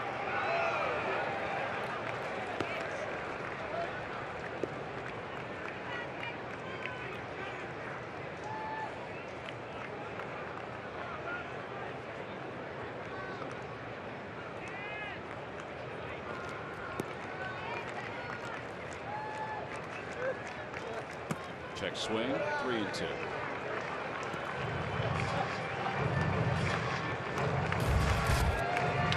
And I always say, talking about getting the pitch up, this is Cameron Rupp's strikeout in the second inning. Where you want to elevate the baseball, Tommy Joseph on the right. Just make him get it up just a hair. That's the difference between barreling a ball up or hitting it into the ground.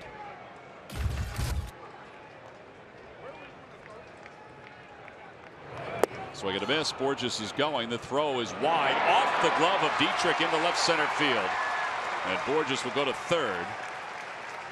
So Cameron Rupp is down on strikes. The Phillies, though, have a base runner 90 feet away, but there are 2 outs. So it'll be a stolen base, E2. That was a 10-pitch at bat. This is Tommy's last time up. That is a no doubt about it home run. 96-mile-an-hour fastball. A little bit in, but mostly up, and he barreled it 422 feet later.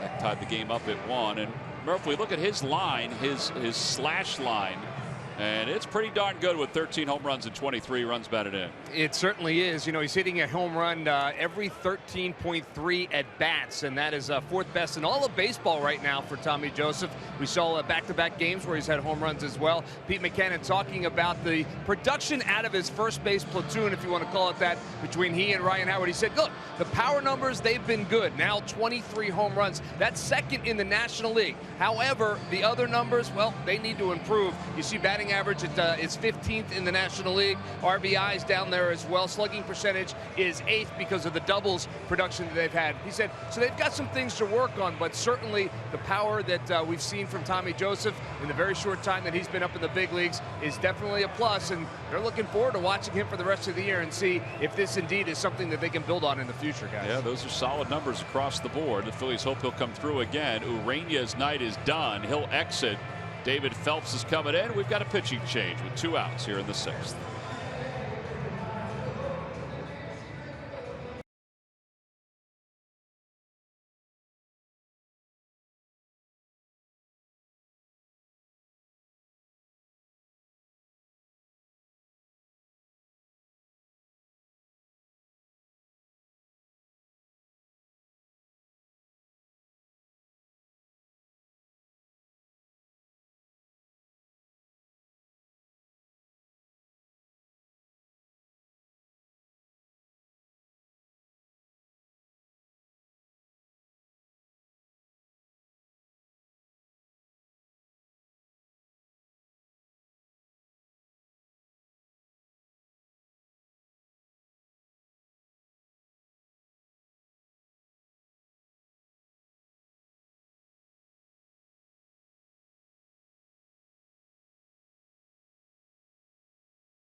Now for the Jeep Stuff the Fans Trivia Quiz answer. All right, Ben, here we go. What 2 players hold the record for most Grand Slams in one season in Major League Baseball? One I knew right away, and Don Mattingly. Don Mattingly is correct. Congratulations, Ben, on getting one of the 2 answers correct. And then the other one I thought was Manny Ramirez. That would be incorrect. Which I know is not correct. Log back on to Phillies.com to find out if you're the winner of a Phillies prize pack. My nephew told me I was incorrect. It was Travis Hafner. Oh, you got help from somebody? No. Oh. 6 Grand Slams. There is Don. I just wanted to be honest. Honesty is the best policy, It Tom. is the best policy, Ben. Remember that year that Mattingly did that? And even Hafner, I mean, it's remarkable to think about that. 6. Here's David Phelps. He has a 2.83 ERA with a 4-4 record. He's on to face Tommy Joseph with a runner at third in a 1-1 game. Outside, 1-0.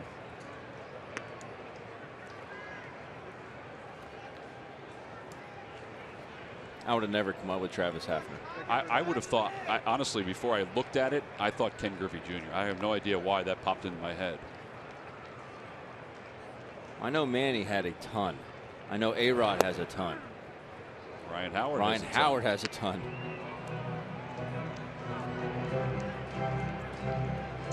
One ball and 1 strike to Joseph.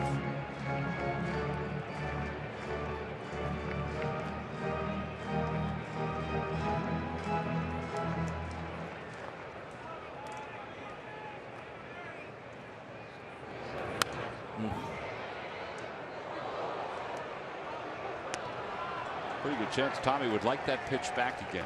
Yes. The slash line .261, 13 home runs, 23 runs batted in, and a .547 slugging percentage. All they want here is a base hit.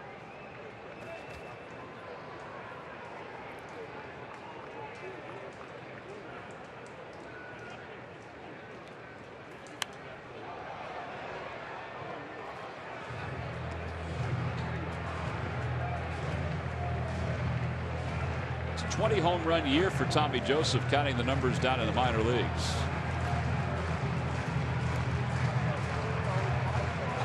Really one of the better stories in all of baseball. Guy that was taken off the 40-man roster last year. Made some adjustments coming back from the concussions. Went all the way down to rookie ball, single A. And that's where he said he felt like it was changing and he was getting where he needed to be. The move to first base has been a welcome move for him. 1 ball and 2 strikes in the dirt. What a play by Real Muto. You're not kidding. Talking about selling out.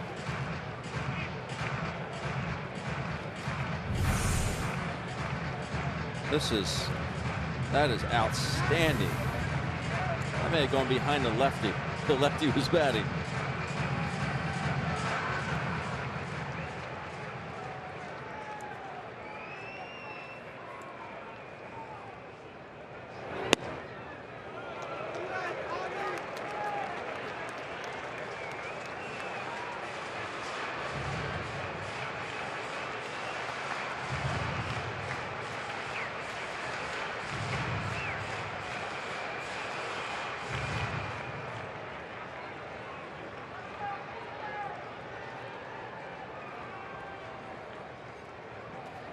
And a strike 3 call.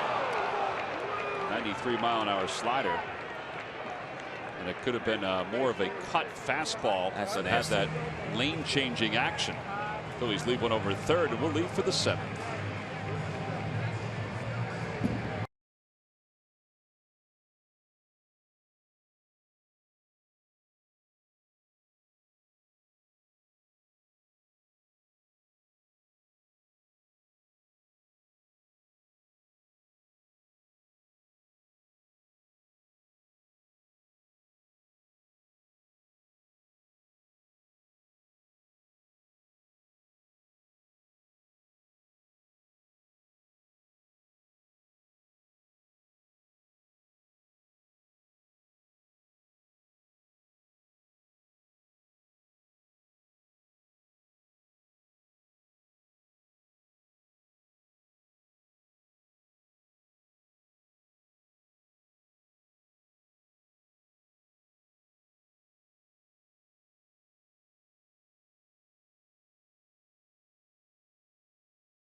Oh, the Fanatic was funny tonight. Brought Pikachu along for the ride. Our Delaware Valley Honda dealers game summary. 1 home run apiece tonight. Yelich's was longer than Tommy Joseph's. Tommy Joseph's was pretty, though, into the 2nd deck. So far, so good for Velasquez. 6 innings, 2 hits. His biggest issue has been the 4 walks. They have not come back to haunt him. He will start the 7th by facing Marcell Ozuna, Derek Dietrich, Chris Johnson in this 1-1 game. First pitch breaking ball, and it's 0-1. Nice pitch.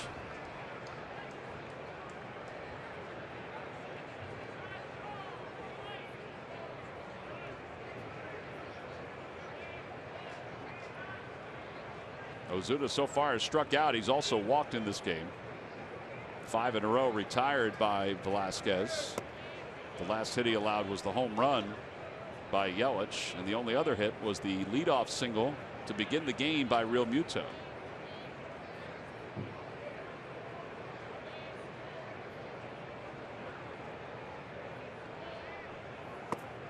Outside and low.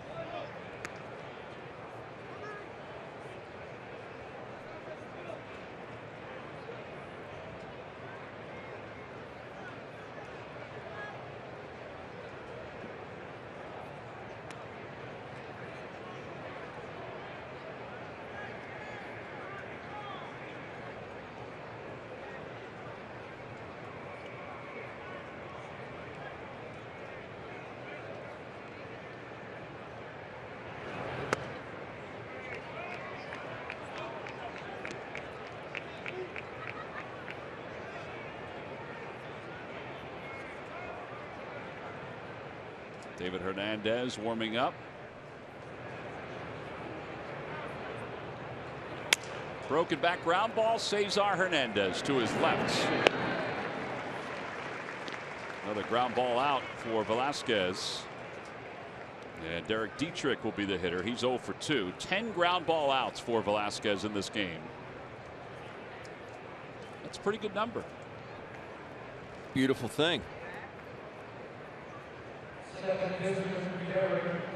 Dietrich has struck out looking. He's also hit into a double play, a 6-3 double play.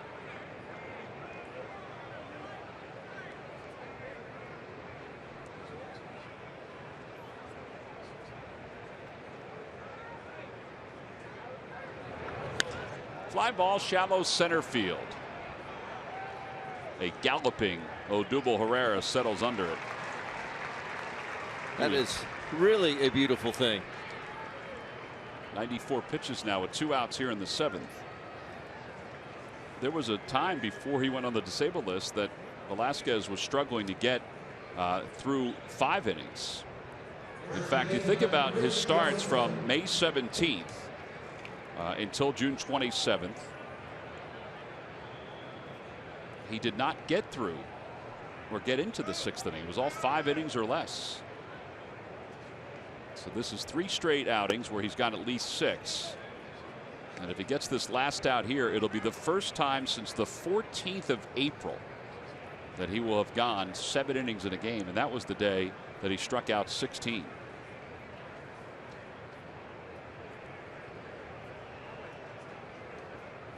One-0 pitch. Tapper foul, and it's 1-1. Every time the Phillies retire, the opposition 1-2-3 Comcast will make a contribution to Phillies charities. Phillies baseball is brought to you by Xfinity. Xfinity X1 will change the way you experience TV.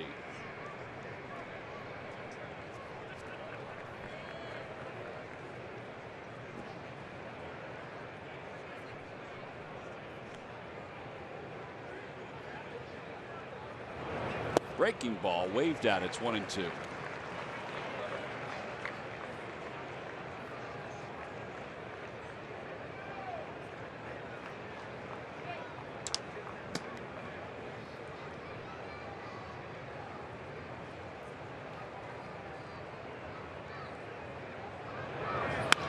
Now it's whacked into left field, a base hit, so a 2-out single for Chris Johnson. And Echeverria will come up.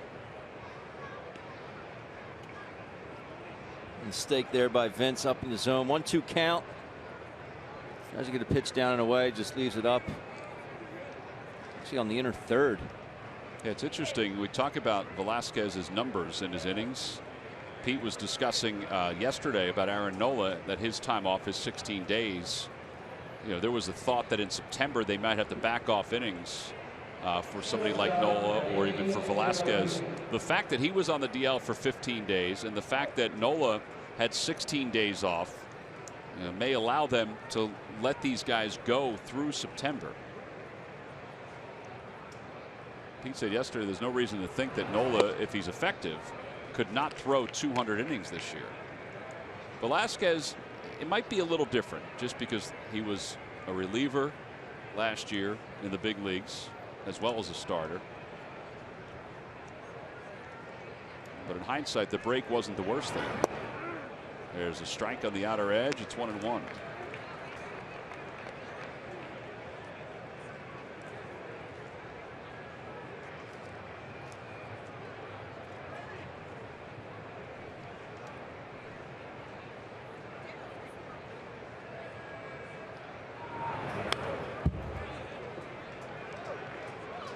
Velasquez is due to bat 4th in the bottom of the 7th. Still flipping the ball around on the mound.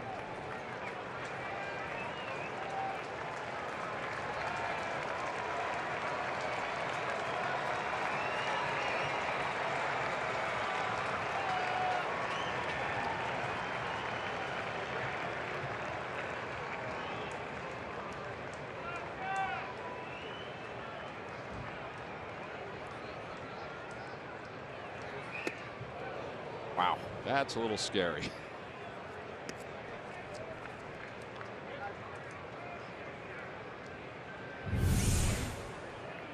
Not where Cam is set up.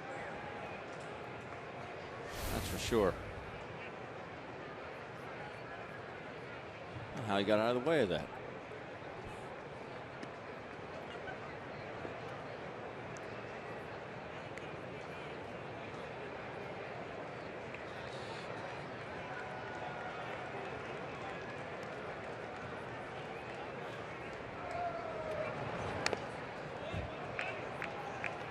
Keeps missing on the arm side.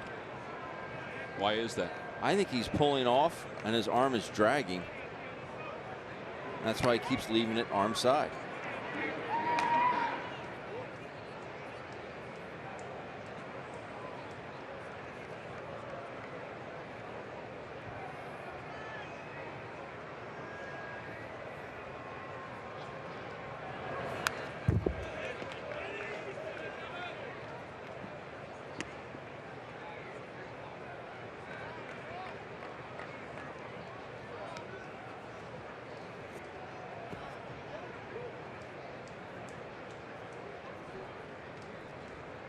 Bob McClure talking about whether to make a change at all. He's at 104 pitches. This is probably his last batter.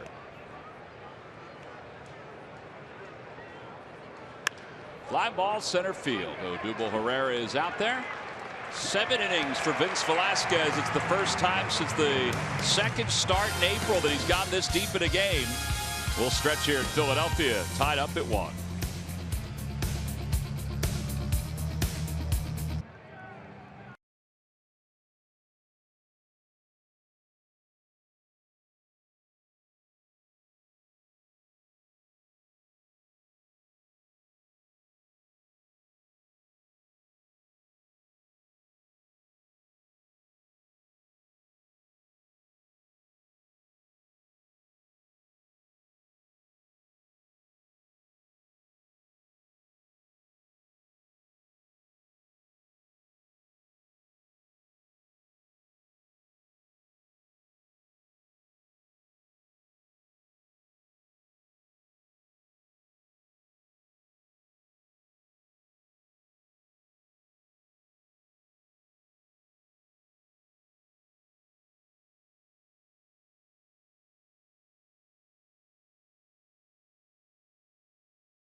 It's we're all even. 2 long home runs, 1 for the Phils, 1 for the Marlins.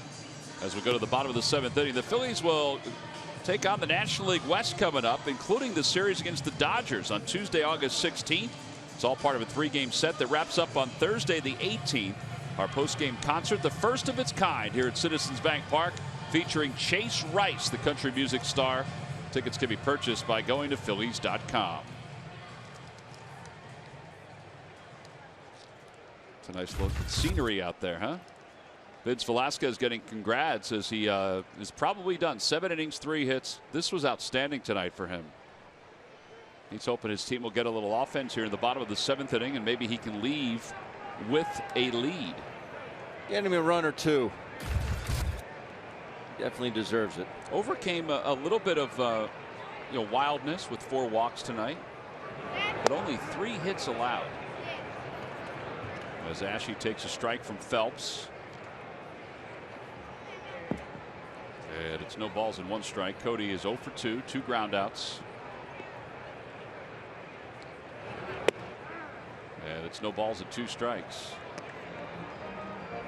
Hector Neris is next up out of the pen for the Phils.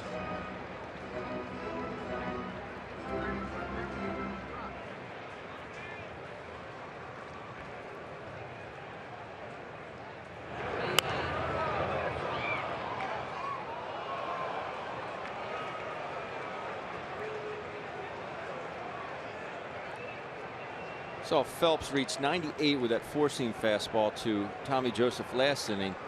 The 92 to 93 you're seeing is a cutter, which he also struck Joseph out on a front door cutter. Started Cody off with 2 backdoor cutters. There's one that backs up on him. He's got command of it.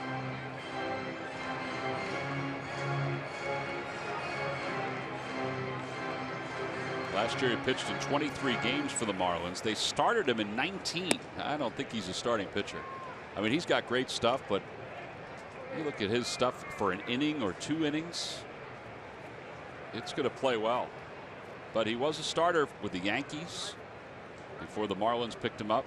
He was in the Prado trade for Nate Eovaldi. And that one just missed.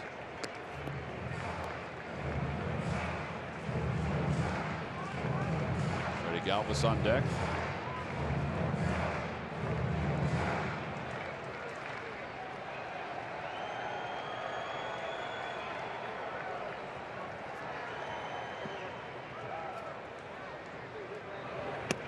Ball 4. So Ashe draws a walk. That is a tough at bat. Those pitches were close. 0-2 to a walk. We faced this last night late in the game. What is your thought here about having Galvis bunt in the bottom of the 7th? I say no. Tie ball game. You have that hole open. Let him swing. Let him swing away. He's got a base hit tonight through that hole on the right side against a different pitcher.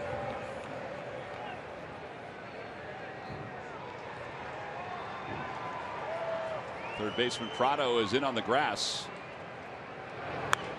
Freddie not bunting. He fouls it away. And the reason I say no is that, again, you don't want to give a pitcher too much credit, but I like Phelps' stuff a lot. Just because you advance him to second doesn't mean you're going to have Cesar up and then a pinch hitter, most likely Andres Blanco. But I don't want to give up an out here. 9th inning, it's different. That throw over was to see if Freddie was going to give himself up and square around.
Prado's got room over there, and he just stumbles to the ground. I think he got his feet caught on the grass. Hopefully he's okay.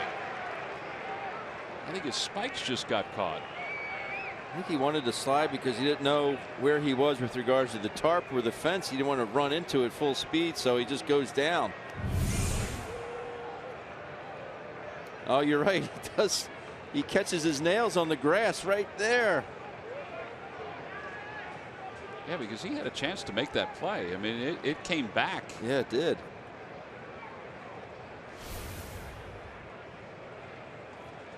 I'm sure his teammates will not mention anything to him. No, I think they'll just let that slide. Absolutely.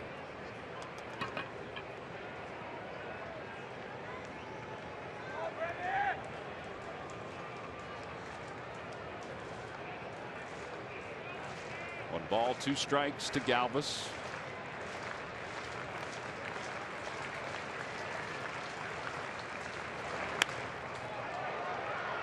Freddie in defense mode, just trying to stay alive. Warding off that backdoor cutter.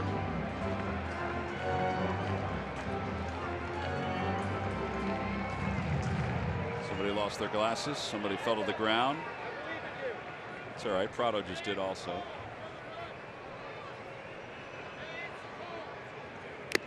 And Freddie strikes out.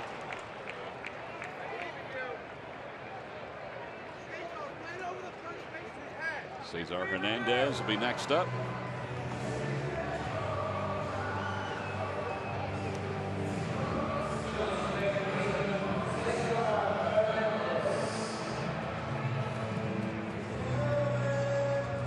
Cesar is 0 for 2.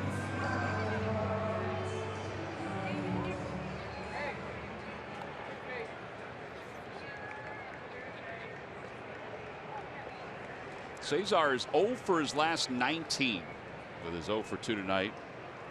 The man is flat out due.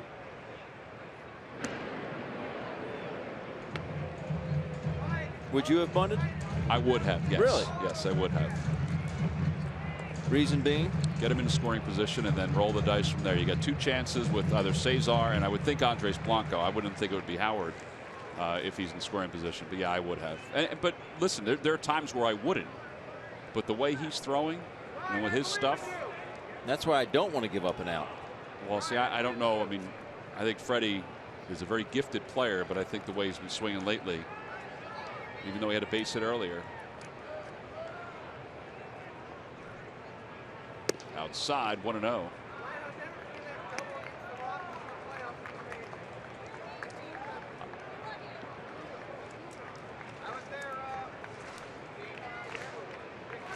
Now, early in the game, I'd say no. But late in the game here, outside, 2-0. Had a conversation with our buddy Chris Ware today. We were discussing that just from a baseball standpoint. You know, which way you go in those situations. Do you give up an out? He's in your corner where you don't give up an out. There are a lot of baseball people that feel the same way. Right. I don't know why, for some reason, lately I felt conservative enough to do that. 3 balls and no strikes.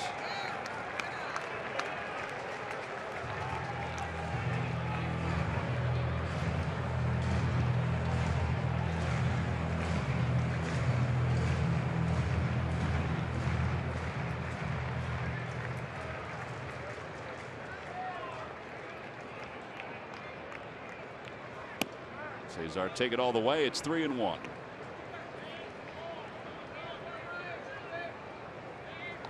It is Ryan Howard out of the on-deck circle to pinch hit for the Phils.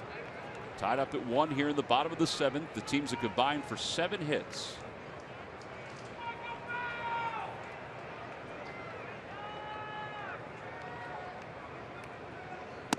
Ball 4. That'll put runners on first and second. Good peepers there by Cesar. I think the at-bat for Ashe and the at-bat for Cesar, you know, those pitches are tough. I mean, they're coming at 97 miles an hour. And it will be Ryan Howard who will pinch hit.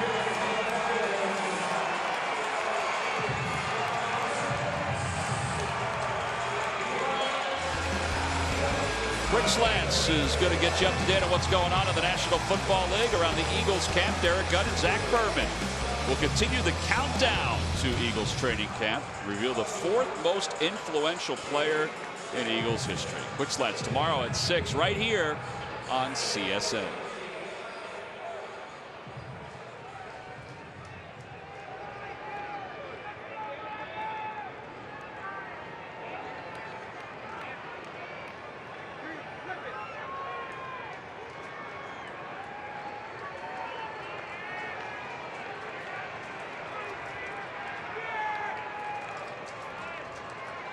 Kickoff play is on, and Ashe is back. Nobody is there.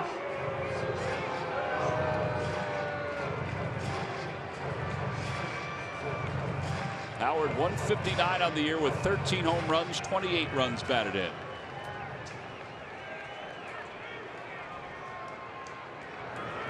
Takes low. It's 1 ball and no strikes.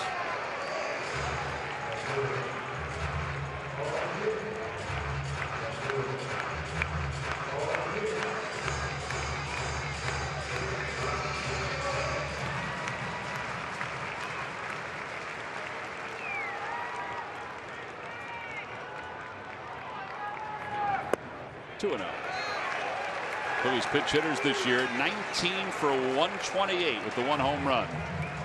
Mike Dunn is now warming up in the pen. I wondered if he was going to warm up for Howard. The only lefty they have. Phelps did pitch last night. He looks gassed right now.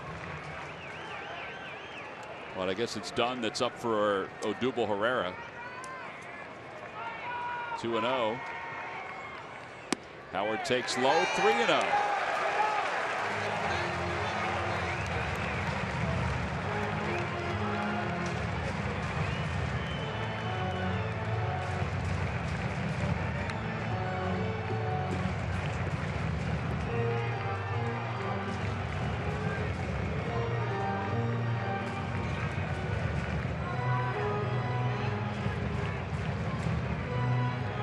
Green light.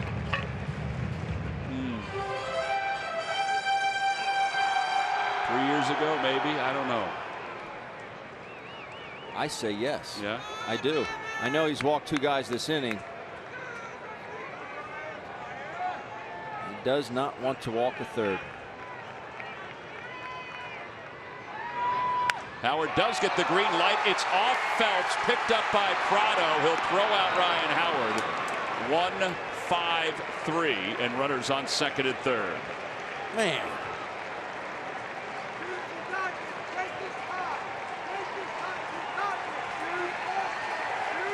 Don't know if it would have gotten through with the shift, but I think it has a chance. Now you see Echeverria up the middle there. Ball smoked.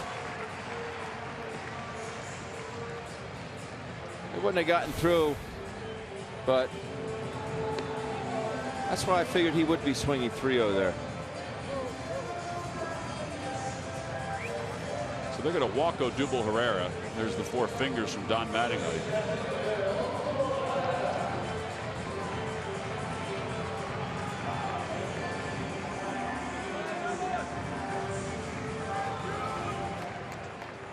So it'll be up to Peter Borges with the bases loaded. Does this surprise you? No.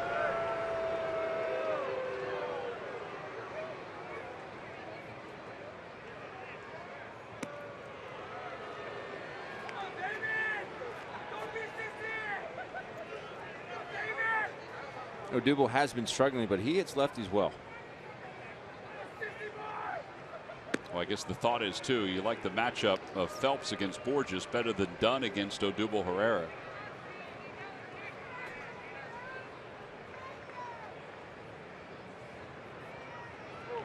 Ball 4 will load up the bases, and Borges will come up. Peter blooped a single to right center his last time up. Whitgren and Dunn warming up in the bullpen.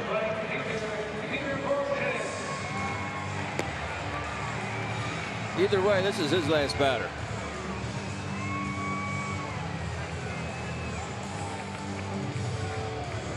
Borges 1 for 7 lifetime against Phelps. If anything, I'm surprised Mattingly hasn't gone and gotten him. Let Phelps walk Odubel and then bring in Whitgren.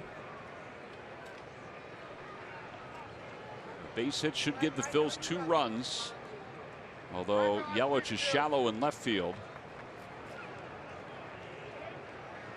So the outfield, the lineup in the outfield, Stanton's got a gun in right. Ozuna's got a very strong arm in center. Yelich average in left, accurate though. The runners lead off, not being held on. And Borges whacks the first pitch foul. It's 0-1.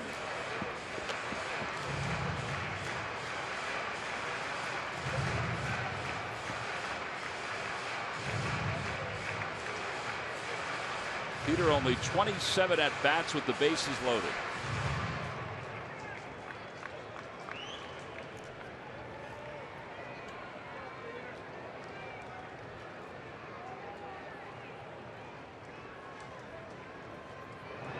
Outside, 1 ball, 1 strike.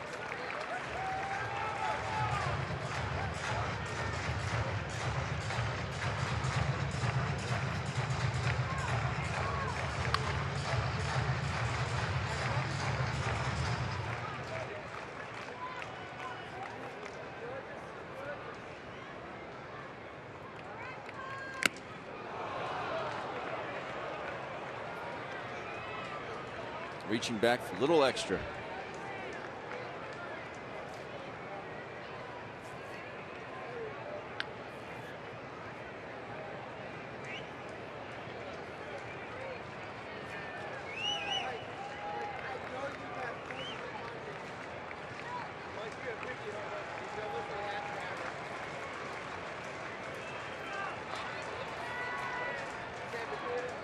And a strike 3 call. 97 on the outside part of the plate. Phillies leave him loaded here in the bottom of the 7th inning. The moves from Don Mattingly work here in the 7th. We'll move to the 8th, all even at 1.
Great summer deals. Go to your Toyota dealer or buyatoyota.com. Let's go places. Buy McDonald's. Stop by McDonald's today and enjoy the new McPick 2 for $2.50 menu. I'm loving it. And buy your local Ford stores. End of July, you can see Cheese Chisholm and the rest of the Harlem Globetrotters down in Wildwood. Their annual trip to Wildwood. They're also going to be doing some clinics. I want to talk about Globetrotter from a baseball standpoint. Watch these flips by the Phils. Freddie Galvis to Cesar, the 6-4-3. Not very conventional, but it gets it done. Great flip by Freddie. Great relay by Cesar on to Tommy Joseph at first base. That is your Hyundai Defensive Play of the Game, brought to you by your local Hyundai dealers. All right, so we start the top of the 8th inning. Hector Neris takes over for Vince Velasquez. Velasquez goes 7 innings, allows 3 hits. And he will face Ichiro, who's on as a pinch hitter. Pinch hitting for Phelps, who walked 3 and struck out 3 in his outing. Ichiro takes a little high, and it's 2-0. Ichiro 6 hits away from 3,000 for his career.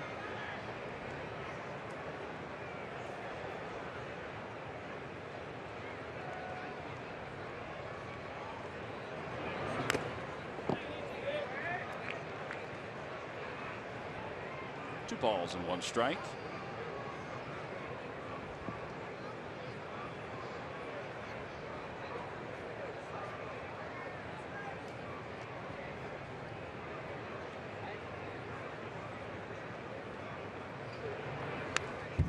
Two and 2.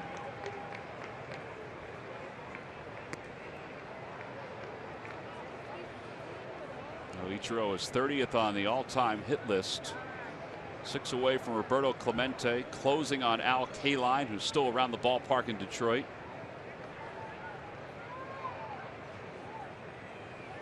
Two balls, 2 strikes. Slaps it foul. Ichiro hitting .345 with 12 RBIs. I always talk about Odubel's hand-eye coordination. Ichiro is the best I've ever seen. Back toward the middle, knocked down by Neris. I think he knocked it down with his pitching hand, and he throws out Ichiro. That was going up the middle. Yes, it was.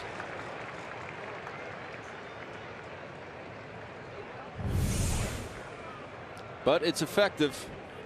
It's that splitter. He really deadened that baseball.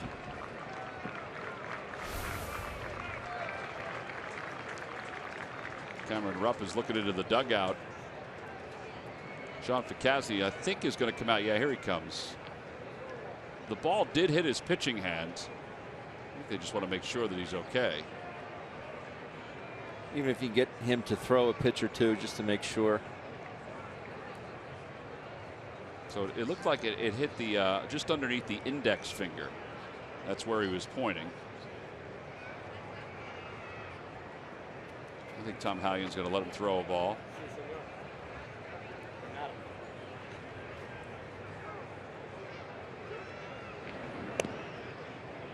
Where you throw one off the top of the screen and say, I'm good.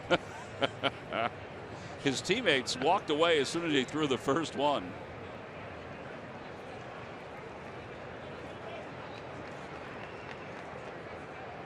Ichiro's retired. JT Realmuto 1 for 2 with a walk in this game.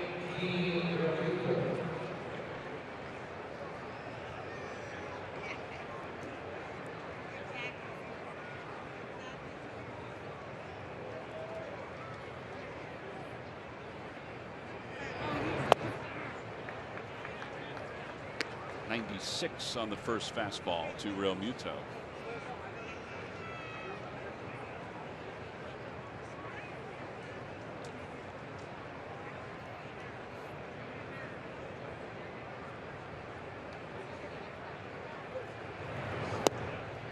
.2.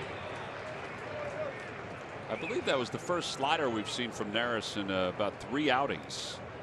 I don't think that was a split. It was at 90, so it had to be a slider. Well, that was a good little pitch there. That was a split.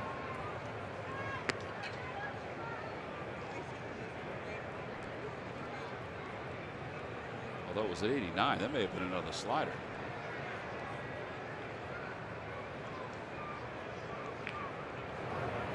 There's a split. It was at 90. Yeah.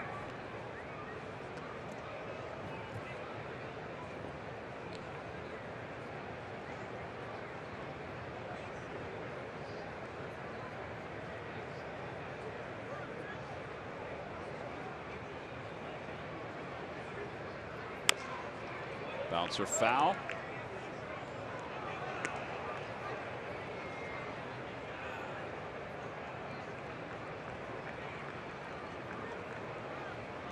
Young player bearing down. And he whacks that one into left field. It'll drop in front of Cody Ashley for a base hit, his second hit of the night. Quick hands. So with 1 out here in the 8th inning, the Marlins have a base runner. Martin Prado's coming up. Let's check in with Greg Murphy. Murph. All right, thanks a lot, Tom. Well, it's time for our greater coverage of baseball presented by T-Mobile, and it's all about heart and hustle tonight because Major League Baseball today announcing their Heart and Hustle Award winners. There you see it from the Phillies, no doubt about it. Andres Blanco gets the nod. Marcell Ozuna is the recipient for the Marlins. Each of the 30 teams has one recipient. They will announce a grand prize winner in November later this year after the season. But when you talk about heart and hustle and embodying the passion and everything that goes around with the game of baseball, the values and the history of baseball, and you think of who deserves that on the Phillies, certainly I think we all agree Andres Blanco is a very deserving winner, and he gets that nod today. Obviously very excited about it, and I talked to him about it this afternoon. Very excited and very honored to be named the Heart and Hustle Award winner. And I'll tell you what, you know, a lot of great players are representing their teams, and they'll pick that winner in November, but I think Andres Blanco certainly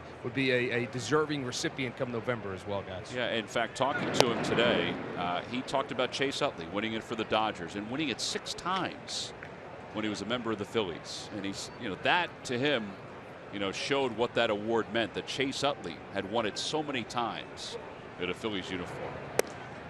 And Tom, as you mentioned, he's the recipient in the Dodgers uniform this year, so Chase Utley on the list again. Hey, and you know, this is an award that's picked by the alums, Major League Baseball's alums, so they're taking notice. 1-0 to Yelich, and he fires it the other way. It's 1 ball, 1 strike. Matt and I got to vote. Did you vote? We did vote. Oh, really? Who'd you vote for? I won't tell you. Huh. I picked Freddie. Freddie Galvis? Yes. That's a good pick.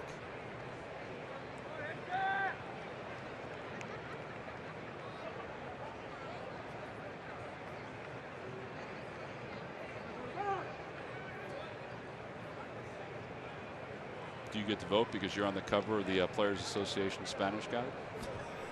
Apparently.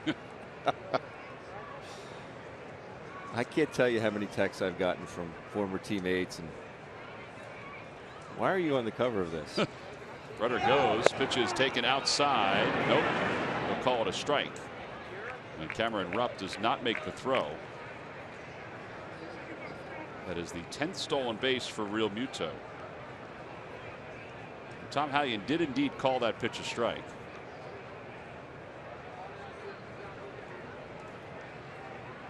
I don't know why Cameron didn't throw it, though.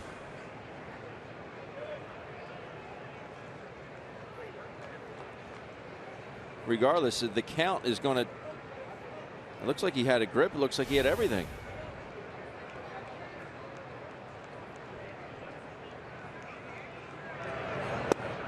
Ooh, 97.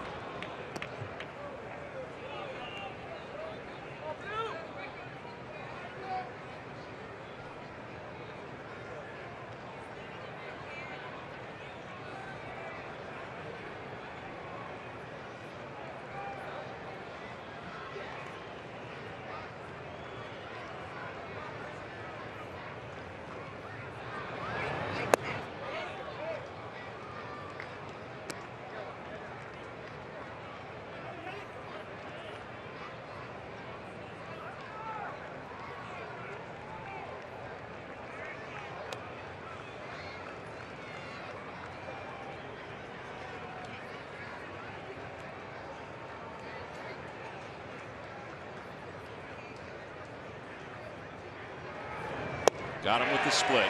3-2 splitter, and Yelich is down on strikes. No runs, 1 hit, and 1 man left in scoring position. Hector Neris' out pitch is that one right there, and it is nasty. Look how he grips it, and look at the spin and the dive. We go to the bottom of the 8th in a 1-1 game.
Plan for the annual Phillies Alumni Luncheon on Thursday, August 11th at Citizens Bank Park. This year's luncheon recognizes Phillies Wall of Fame inductee Jim Thome. Hear from Jim and other surprise guests as you enjoy lunch at the Diamond Club, photos with the 80 and 08 World Series trophies, an auction benefiting Phillies charities, and an optional tour of Citizens Bank Park and more.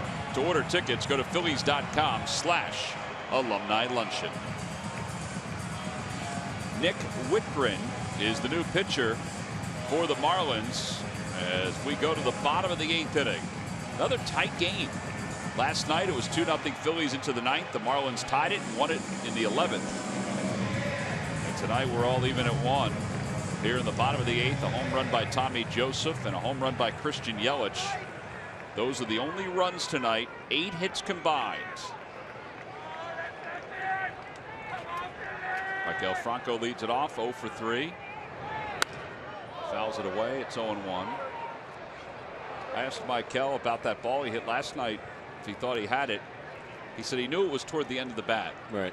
And he just hoped that it would carry out of the ballpark.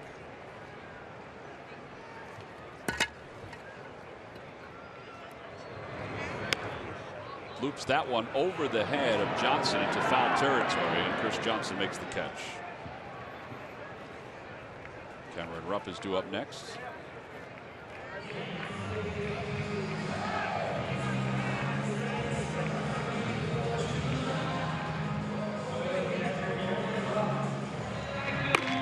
Mark Gomez warming in the bullpen. Either way, he's going to pitch the 9th inning. Yep.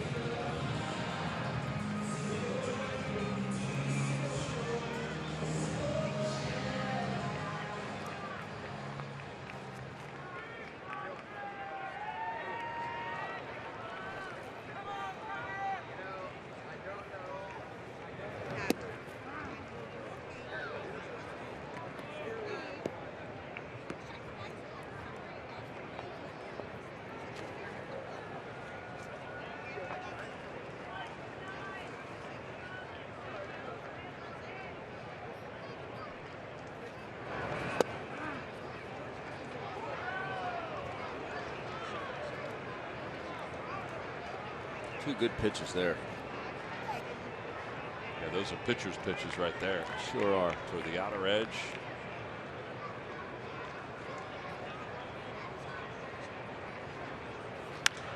Fly ball right field. Giancarlo Stanton.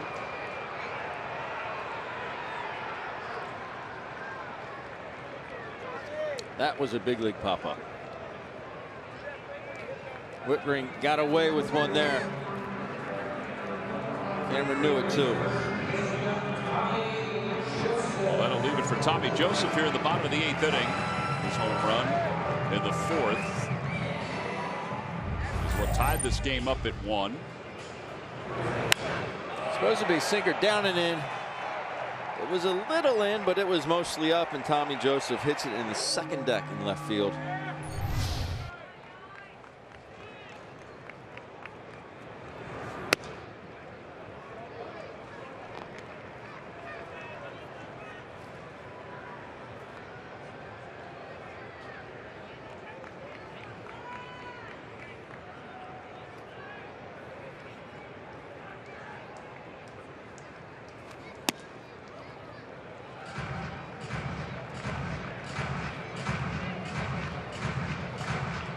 Tommy Joseph, 13 home runs or more in his first 171 plate appearances. It's the fastest pace in Phillies history. That's incredible. Yeah. I mean, considering that for a long time Ryan Howard's pace of home runs was the fastest in Major League history. 2 balls and 1 strike. I believe in you.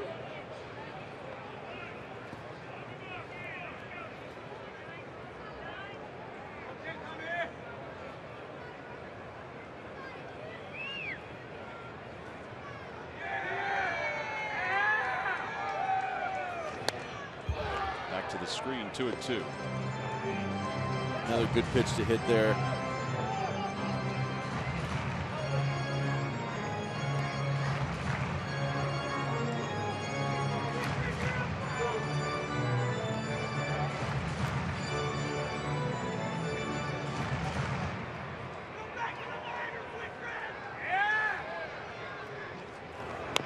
off the end of the bat up the first base line. It spins foul, and it remains 2-2. By the way, Ben, we want to send out best wishes to our buddy Brody Tolliver from the lunchroom here. Brody's been in the hospital the last couple of days. Got to get him back as quickly as possible. He is our Mr. T lookalike and one of the nicest people you will ever meet. Yes, indeed. Thought about it yesterday. We hadn't seen him over the weekend. It's because he was hospitalized and hopefully on the right path back to health.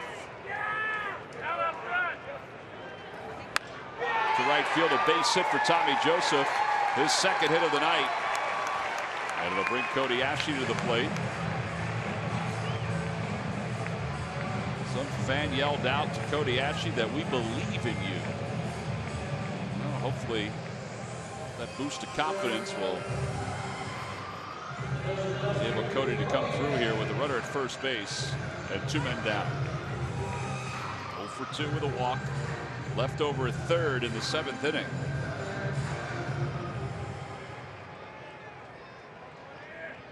So use the whole field here. Muto over by the Marlins dugout out of play.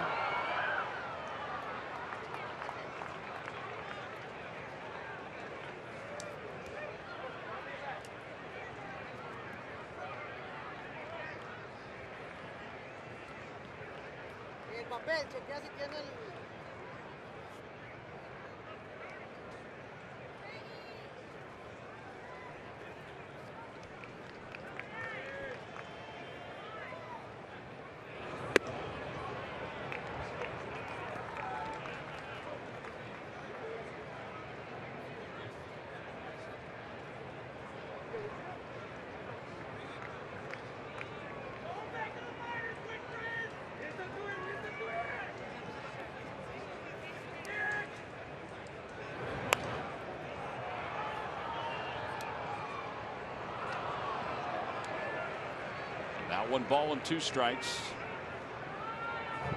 Threw a changeup to Tommy Joseph. He just threw another one, but it's been predominantly just all heaters out of Whitgren.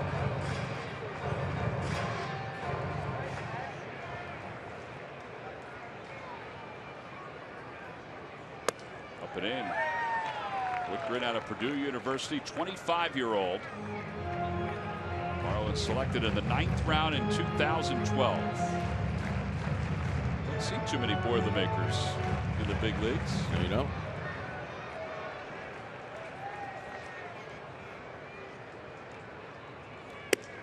Outside, 3-2. That means that Tommy Joseph will be off and running.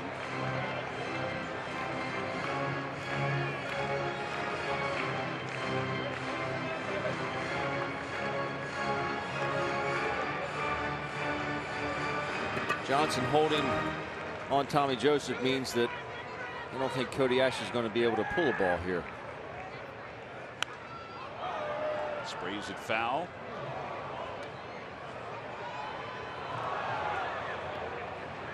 Otherwise, you'd most likely see Johnson play behind Joseph.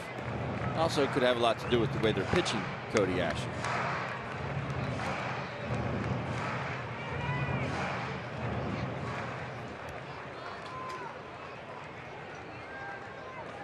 Tommy Joseph goes again. The ball is hit to the right side. Dietrich is up with it. And the inning is over. No runs, 1 hit, and 1 man left. We will go to the 9th inning here at Citizens Bank Park. Nothing solved.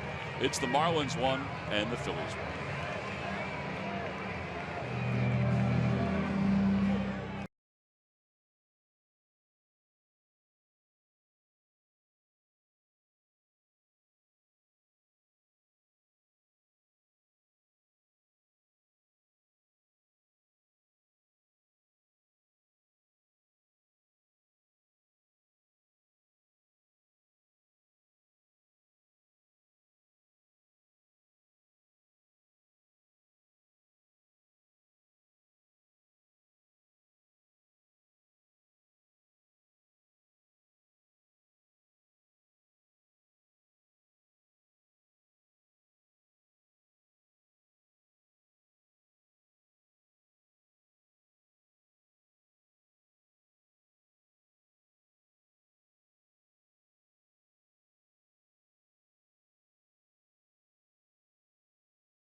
On the Colorado Rockies. It's all part of the ceremony to honor Jim Thome as he is inducted into the Phillies Wall of Fame. All fans will receive the commemorative print. Compliments of Toyota. Order your tickets by going to Phillies.com. Well, we go to the top of the 9th inning after Hector Neris pitches a scoreless 8th inning. It's now Genmar Gomez's turn. Gomez 42nd game. A little redemption here against Giancarlo Stanton.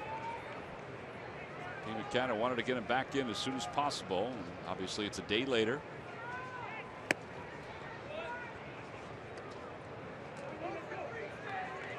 After he blew just his 3rd save of the season in last night's game.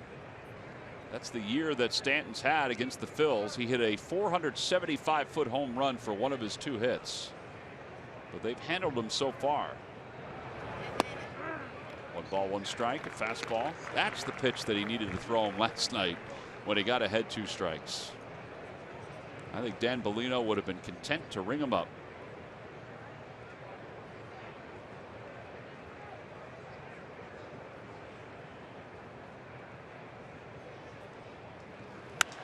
Down the right field line, that'll slice out of play.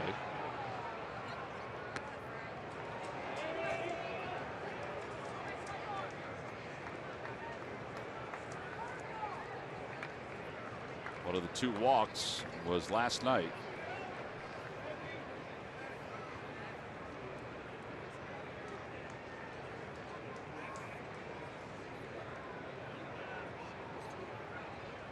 Swing and a miss. He tied him up.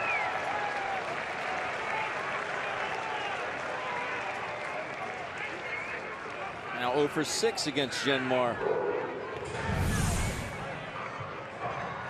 Genmar versus Giancarlo.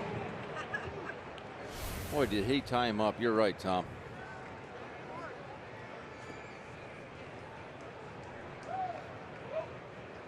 One away from Marcelo Ozuna, who's 0 for 2. It was his base hit against Gomez last night that tied the game up. And he hits that one sharply but foul. That went through about 6 hands down the left field line before it rolled into fair territory. A.J. Ramos, Mike Dunn warming up in the bullpen. It'll be done if it remains tied. Ramos, if for some reason the Marlins take the lead.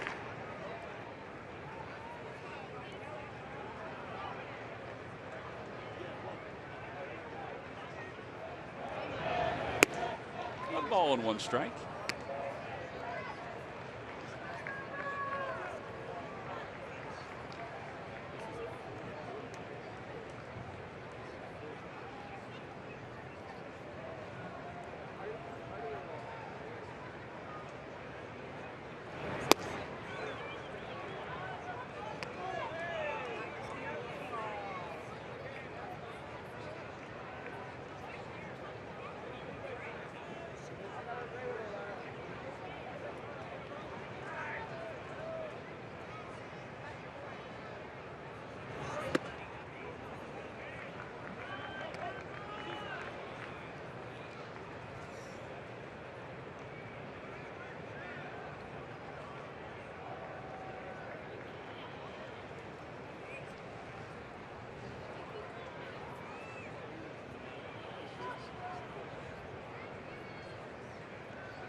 And a line drive base hit into left center field. Odubel with the no doubles defense cuts it off. And Ozuna will stop at first base. A 1-out single. Yeah, that'll bring Dietrich to the plate. Now he's 3 for 4 off Genmar. Well, you know how it is sometimes. If it gets into your head that you can hit a pitcher, the ball looks like a beach ball when you're up there. I know it's a small sample size, but he obviously sees the ball well.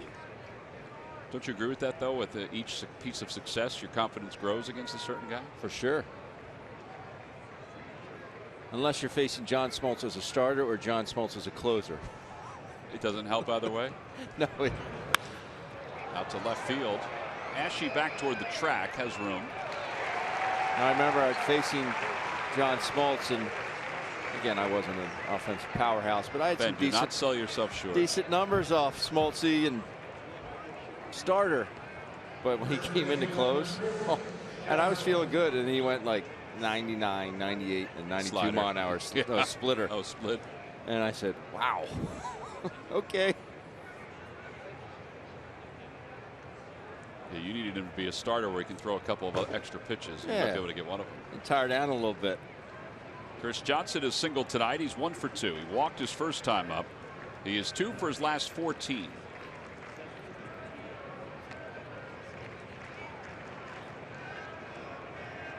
Phillies bullpen is 11th in the National League with a 4.36 ERA.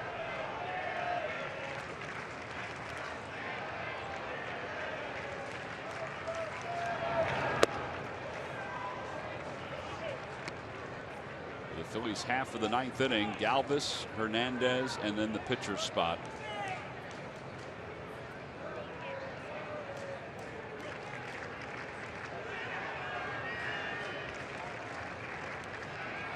I'm sure Chooch is in throwing some BP right now in the cages.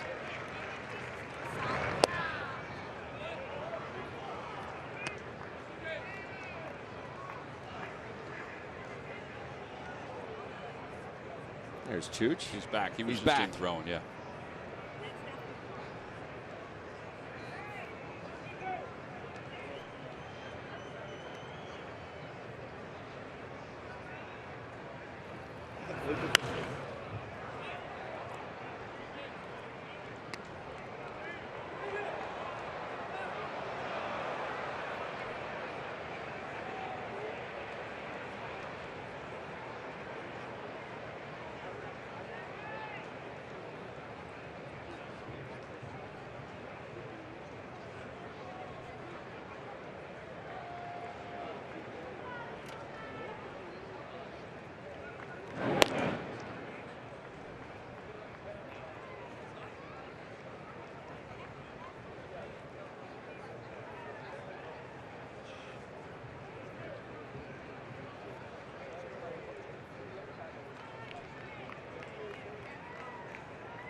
Two balls and 2 strikes. Ball is fired down the right field line. Trying to put him away.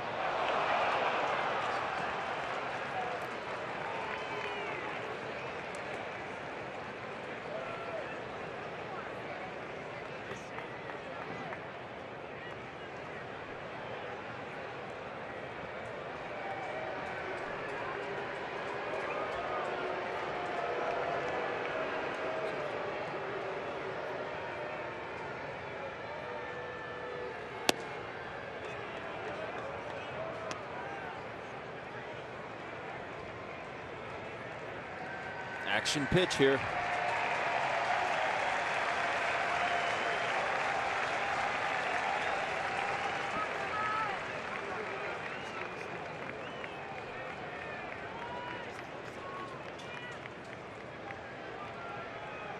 Ozuna's off and running at first base with a count 3 balls and 2 strikes and 2 outs. Here at the top of the 9th. Over to third base. Franco charges, fair ball, sets himself in time. So we will remain tied at 1, a scoreless inning for Genmar Gomez. We'll go to the bottom of the 9th inning. Freddie Galvis will look to get it rolling when we come back.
For our WB Mason deliveries of the game. So this is where we are, or why we're here. 1-1. Yelich first. Bam. 0-2 slider off Vince Velasquez. He knows it. Into the Marlins bullpen. That was a big fly. And then in the 4th inning, Tommy Joseph. Phillies answer right back. The solo home run of their own. Tommy Joseph to left field. And again, not too many in the second deck here at CBP, but they are your WB Mason deliveries of the game. So bottom of the 9th inning, tied at 1. Mike Dunn is the new pitcher for the Marlins. Don Kelly takes over at first base.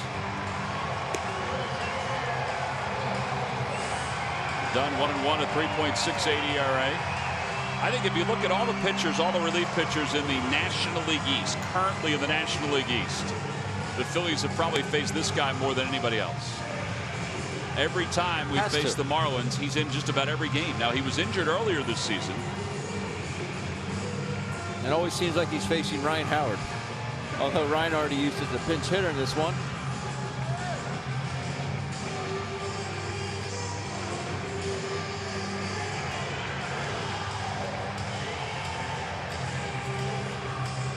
'53rd game against the Phillies. An ERA of 4.50.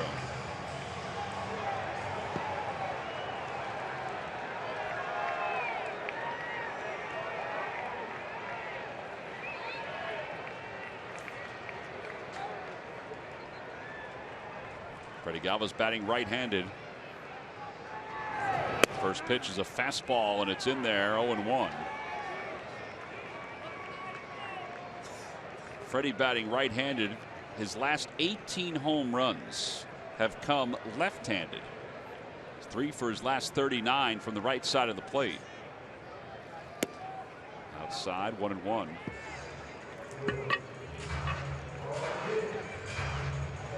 Four of his first 6 career home runs came against left-handers. But his power numbers have been better from the other side of the plate.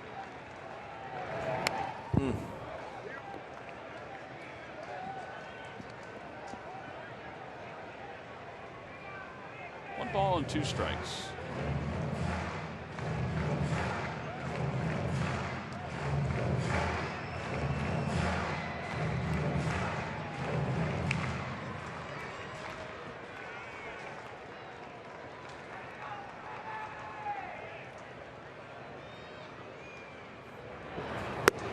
After a high fastball, and he got himself out. That's the second time he has struck out tonight. And one gone here in the bottom of the 9th. Cesar Hernandez is next up. He climbed the ladder his last time up off Wickren. Does it again here off Dunn. Actually, that was off Phelps. I'm sorry. Did Freddie. Watch how high this pitch is. He just never stopped moving forward, did Freddie.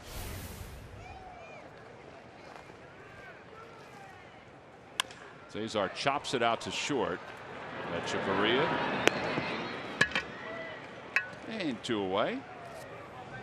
And it will be Andres Blanco that will come up as a pinch hitter.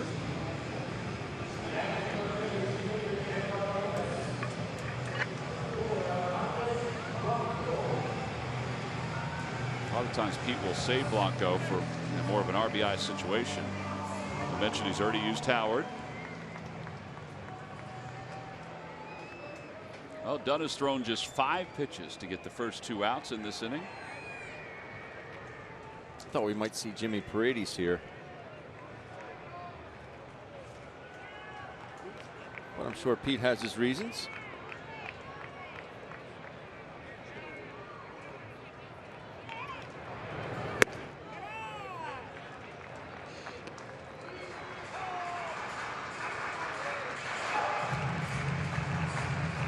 Numbers against left-handers. Most of his ABs have come against right-handed pitching. Phillies will face a left-hander tomorrow.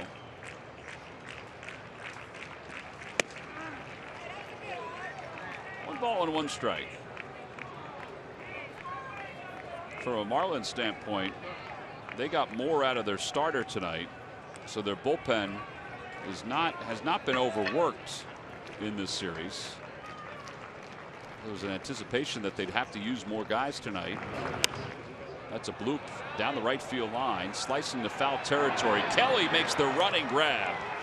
That's a very good play, and it's a 1-2-3, bottom of the ninth inning. So for the second consecutive night, we got free baseball here in South Philadelphia. On to the 10th in a 1-1 game.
This one's tied up at 1. Last night we were tied up at 2.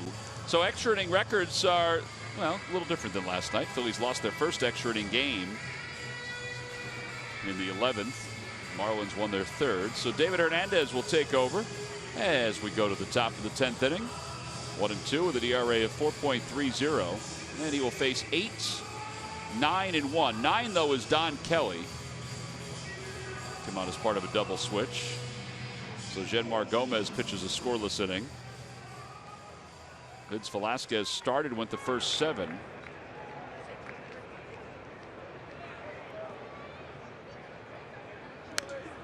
Echeverria swings at the first pitch and hits it foul to our right.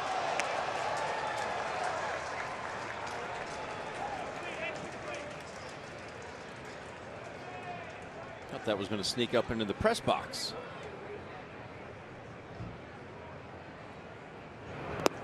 One ball and 1 strike. Well, somebody made a heck of a catch. Depending on where it went in the press box would have dictated if somebody would have made a heck of a catch.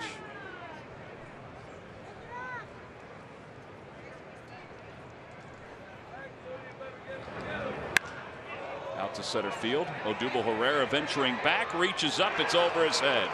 And Echeverria can run. He's on his way to second. He's thinking 3. Nope. He'll put the brakes on, rightfully so. A leadoff double here in the 10th inning. Boy, he stopped quickly, rounding second base. Ball was smashed over the head of Odubel in center field. Now, we talked about all the time about pitches being up or down, and it just seems like when these are up, watch how quickly he stops. He just goes, whoop. I'll retreat to second base. That's what good big league hitters do. They just don't miss those pitches that are elevated. Well, now Don Kelly is up. The corners pinch in just a little bit.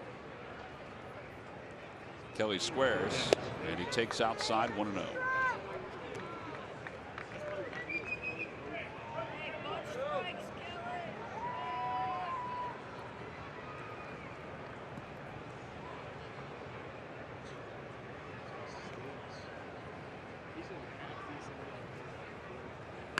Kelly bunts it foul, and it's 1 ball and 1 strike.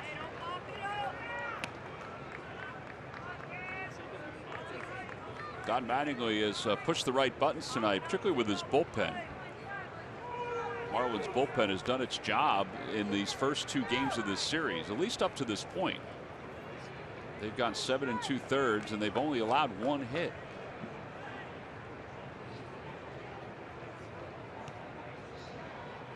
Ball and 1 strike.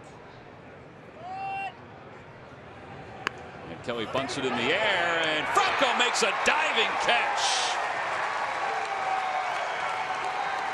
Well, that'll certainly help the cause. Hopefully he's okay and didn't knock the wind out of him, because he went down to the ground hard like a dart. Knocked the wind out of him and may have snapped his neck there. He comes down, crashing down. Wow. Closing speed.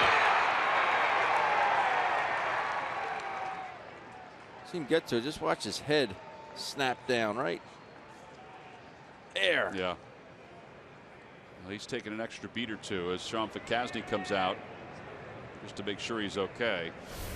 Clearing the cobwebs. I think that's what you're right, Ben. I think that's what it was. He's feeling the back of his neck.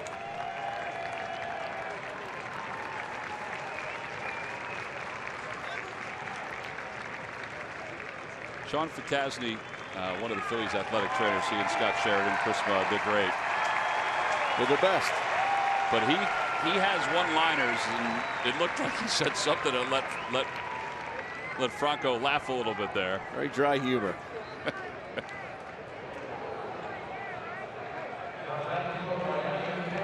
You've seen that play in the highlight reel later on.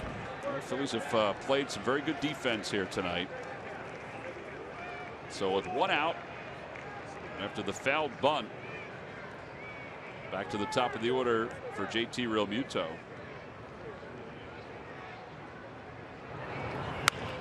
Again, hindsight's 20/20. I'm not bunting there. Really? No, I'm not. I don't even know who you are. Echeverria runs well. I agree. You have a lefty up. Let him go ahead and try and pull the ball. You might get a bonus and sneak a ball in right field. You get a knock. That's just you. I don't think you're alone though in that thinking. Outside, 1 ball, 1 strike. Okay, so he strikes out. He's still in scoring position. And you think Lenny Harris is going to hold him at third base on a base hit?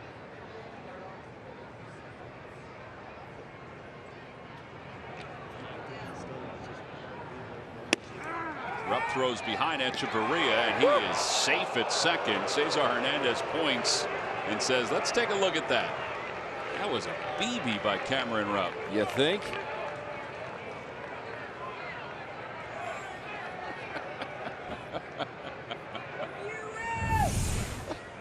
I think Larry wants David Hernandez to step off the mound.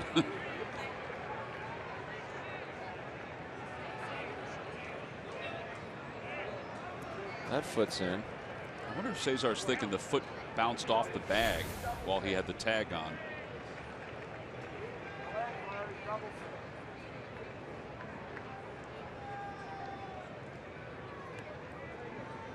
One ball, 2 strikes to Realmuto.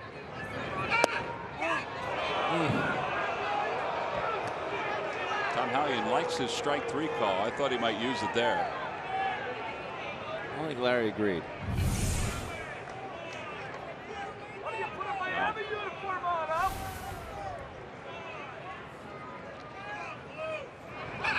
Got him. Got him swinging for the second time tonight. 2 outs and a runner in scoring position. That's just a nasty slider. Again, that's the reason I don't bunt him over.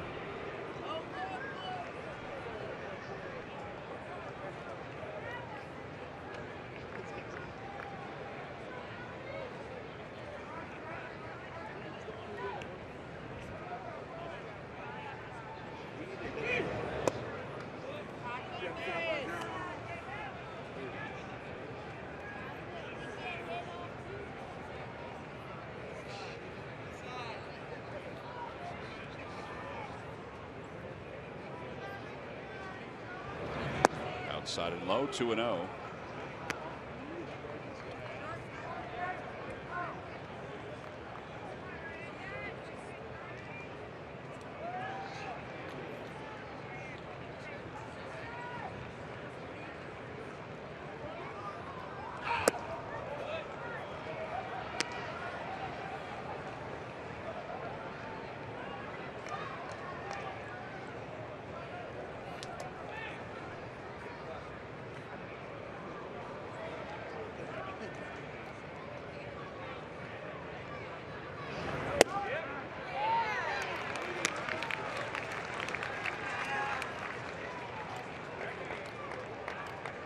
Christian Yelich is on deck.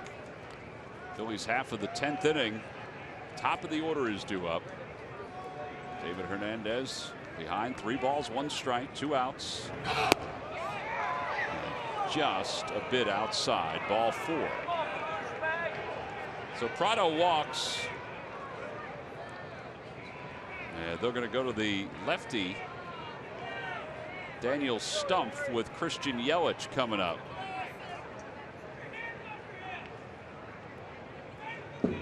So Stumpf coming in to face the lefty Yelich with runners on first and second and 2 men down here in the 10th inning.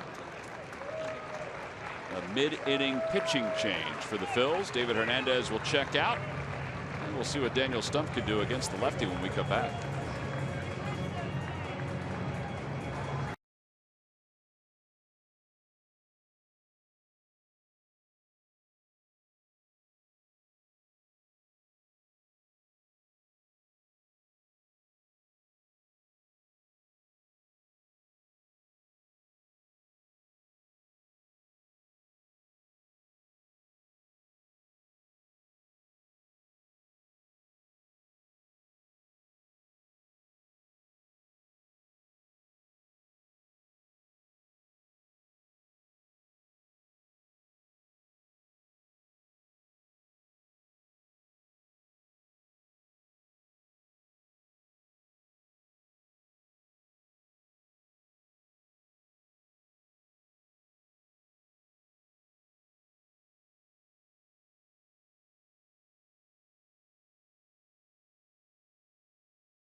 Is breaking down Vince Velasquez's performance against the Marlins on Cure Auto Insurance presents Phillies Post-Game Live. Vince tonight for the Phils went 7. He allowed 3 hits and 1 earned run, 4 walks and 5 strikeouts. Phillies and the Marlins tied at 1. Runners on first and second. Daniel Stumpf. Well, this is some heavy lifting for Daniel Stumpf. They bring him in to face the lefty Christian Yelich. So often this year, Pete has talked about finding out about guys, and the Rule 5 selection out of the Royals organization, who missed most of the year because of PED use. He was suspended from baseball, facing Yelich, and it's 1 ball and no strikes. Yelich is homer tonight.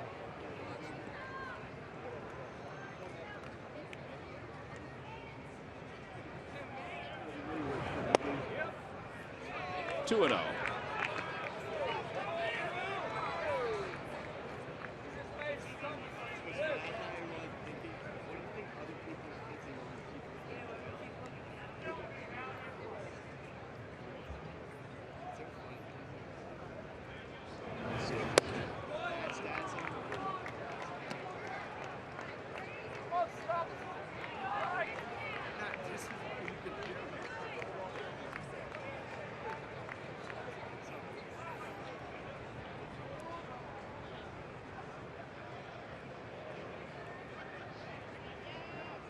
Runners creep off. There's a strike at 92, 3-1.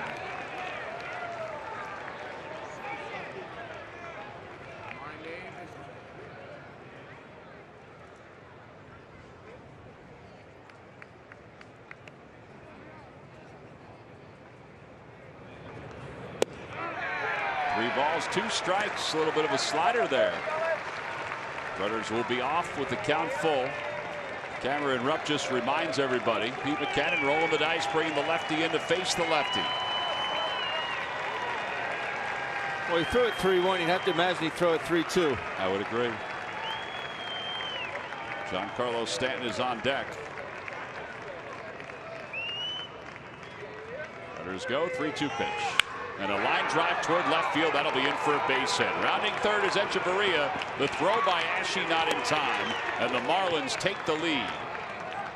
It's a 2-1 ball game on an RBI single by Christian Yelich.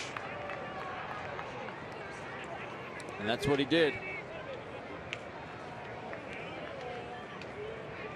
That slider a little harder than the first couple.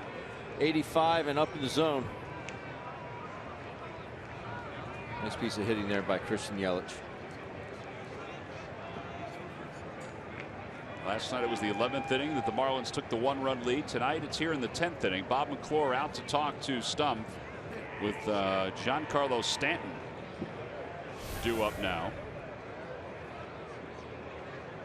Well, now you got to keep it at a 1-run ball game. Last night the Phillies were unable to come back from that 1-run deficit. You can't let this one get away.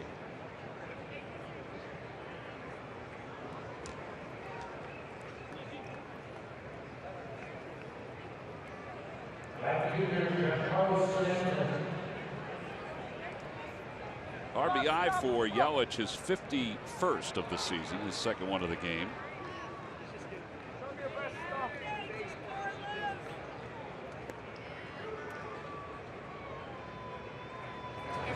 Stanton waves at the first pitch.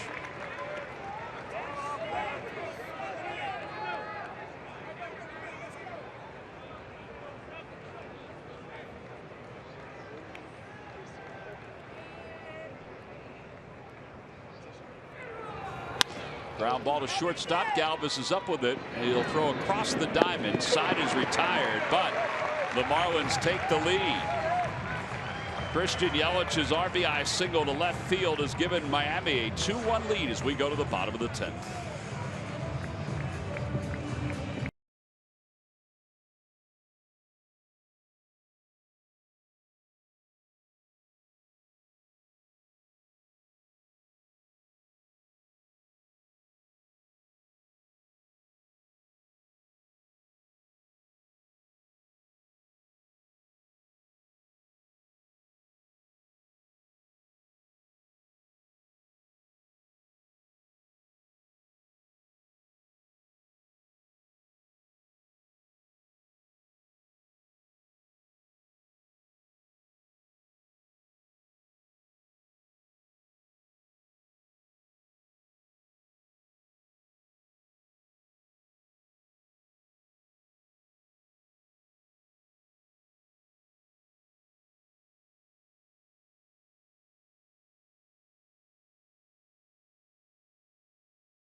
Phillies are 20-10 in 1-run games. They lost last night in extra innings by a final of 3-2. Tonight, now they trail it by 1 as we go to the home 10th. Rojas, just like last night, is in with the lead, and he's at second base. He'll bat 6th. And A.J. Ramos, just like last night, is in to try to close it.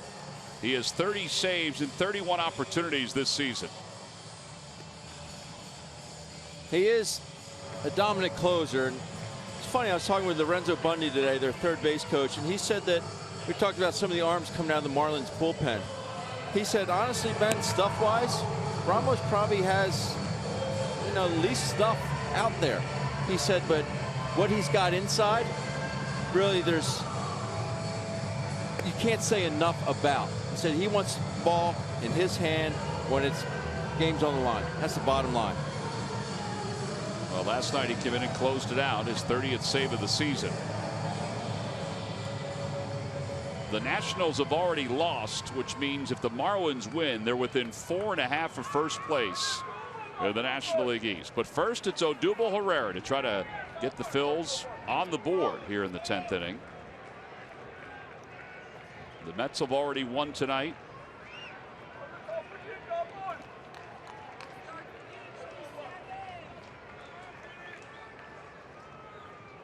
Odubel tonight is 1 for 3, and he takes strike one. It's 0-1. That was a long time ago, but my second key to tonight's ball game. Odubel on at the top, leading off this inning. It's a chance to get on and tie this ball game up. He's been on twice already tonight. Outside.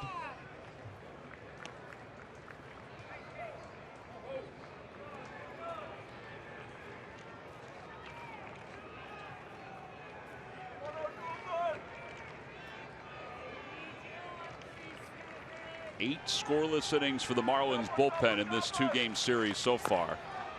They've allowed really nothing offensively for the Phils. They've allowed 1 hit. 8 innings, 1 hit.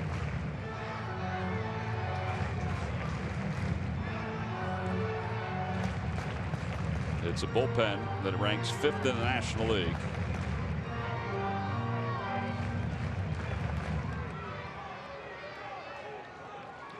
One ball and 2 strikes to Herrera.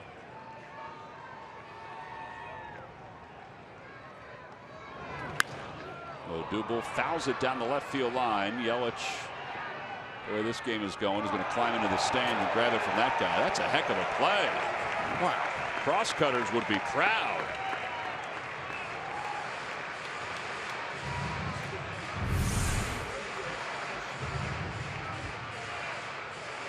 Well done. Whatever you can do, take the license plates off your car. It's going to have to get those stickers changed on that, Tom. 1-2 to Herrera. And Herrera is down on strikes, 1 away.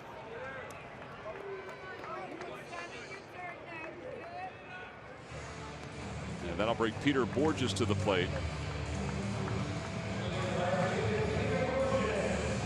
Boy, this is a long-range slump that Odubel Herrera is in. Now 4 for his last 37. All right, so Borges 1 for 4. With 1 out, trying to get it started.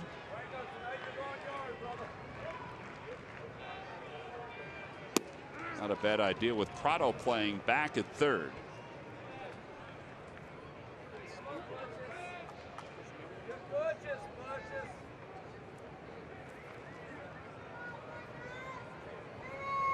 Prado now is in even with the bag at third, hugging the line.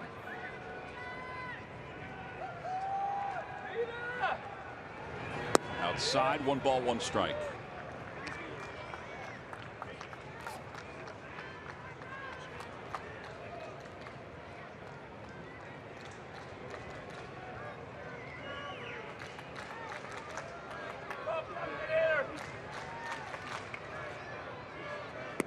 That's a good pitch. He slowed it up even more.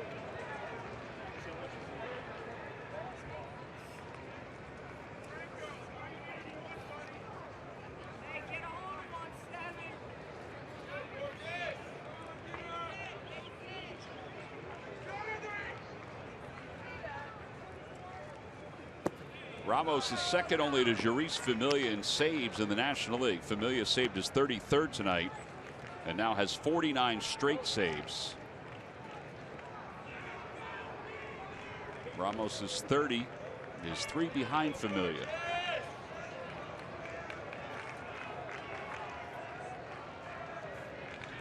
Two and 2.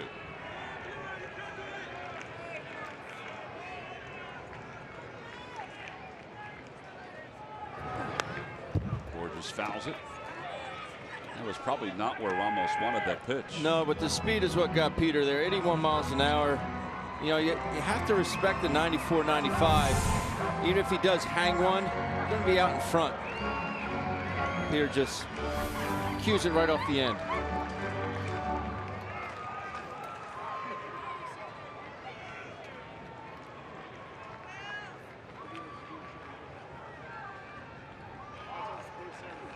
Opposite way. Stanton was back. He comes running in, makes the catch. Yeah, there are 2 outs. Phils are down to their final out here in the 10th inning.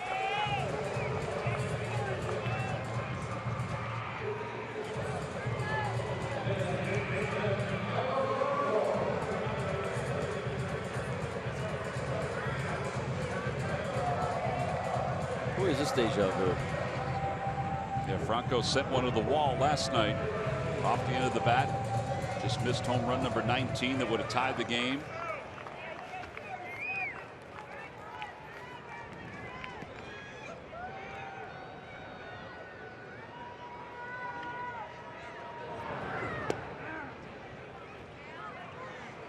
Ramos is a lot like Gomez, where he throws an assortment of pitches to get through a save. I think the thought would have been, or was, that he would just be a closer. I mean, be a setup guy for a closer. But he's got good stuff and is settled into this closer's role over the last couple of years. Don't forget, tomorrow, Game 3 will be on CSN beginning at 7 o'clock. Jeremy Hellickson.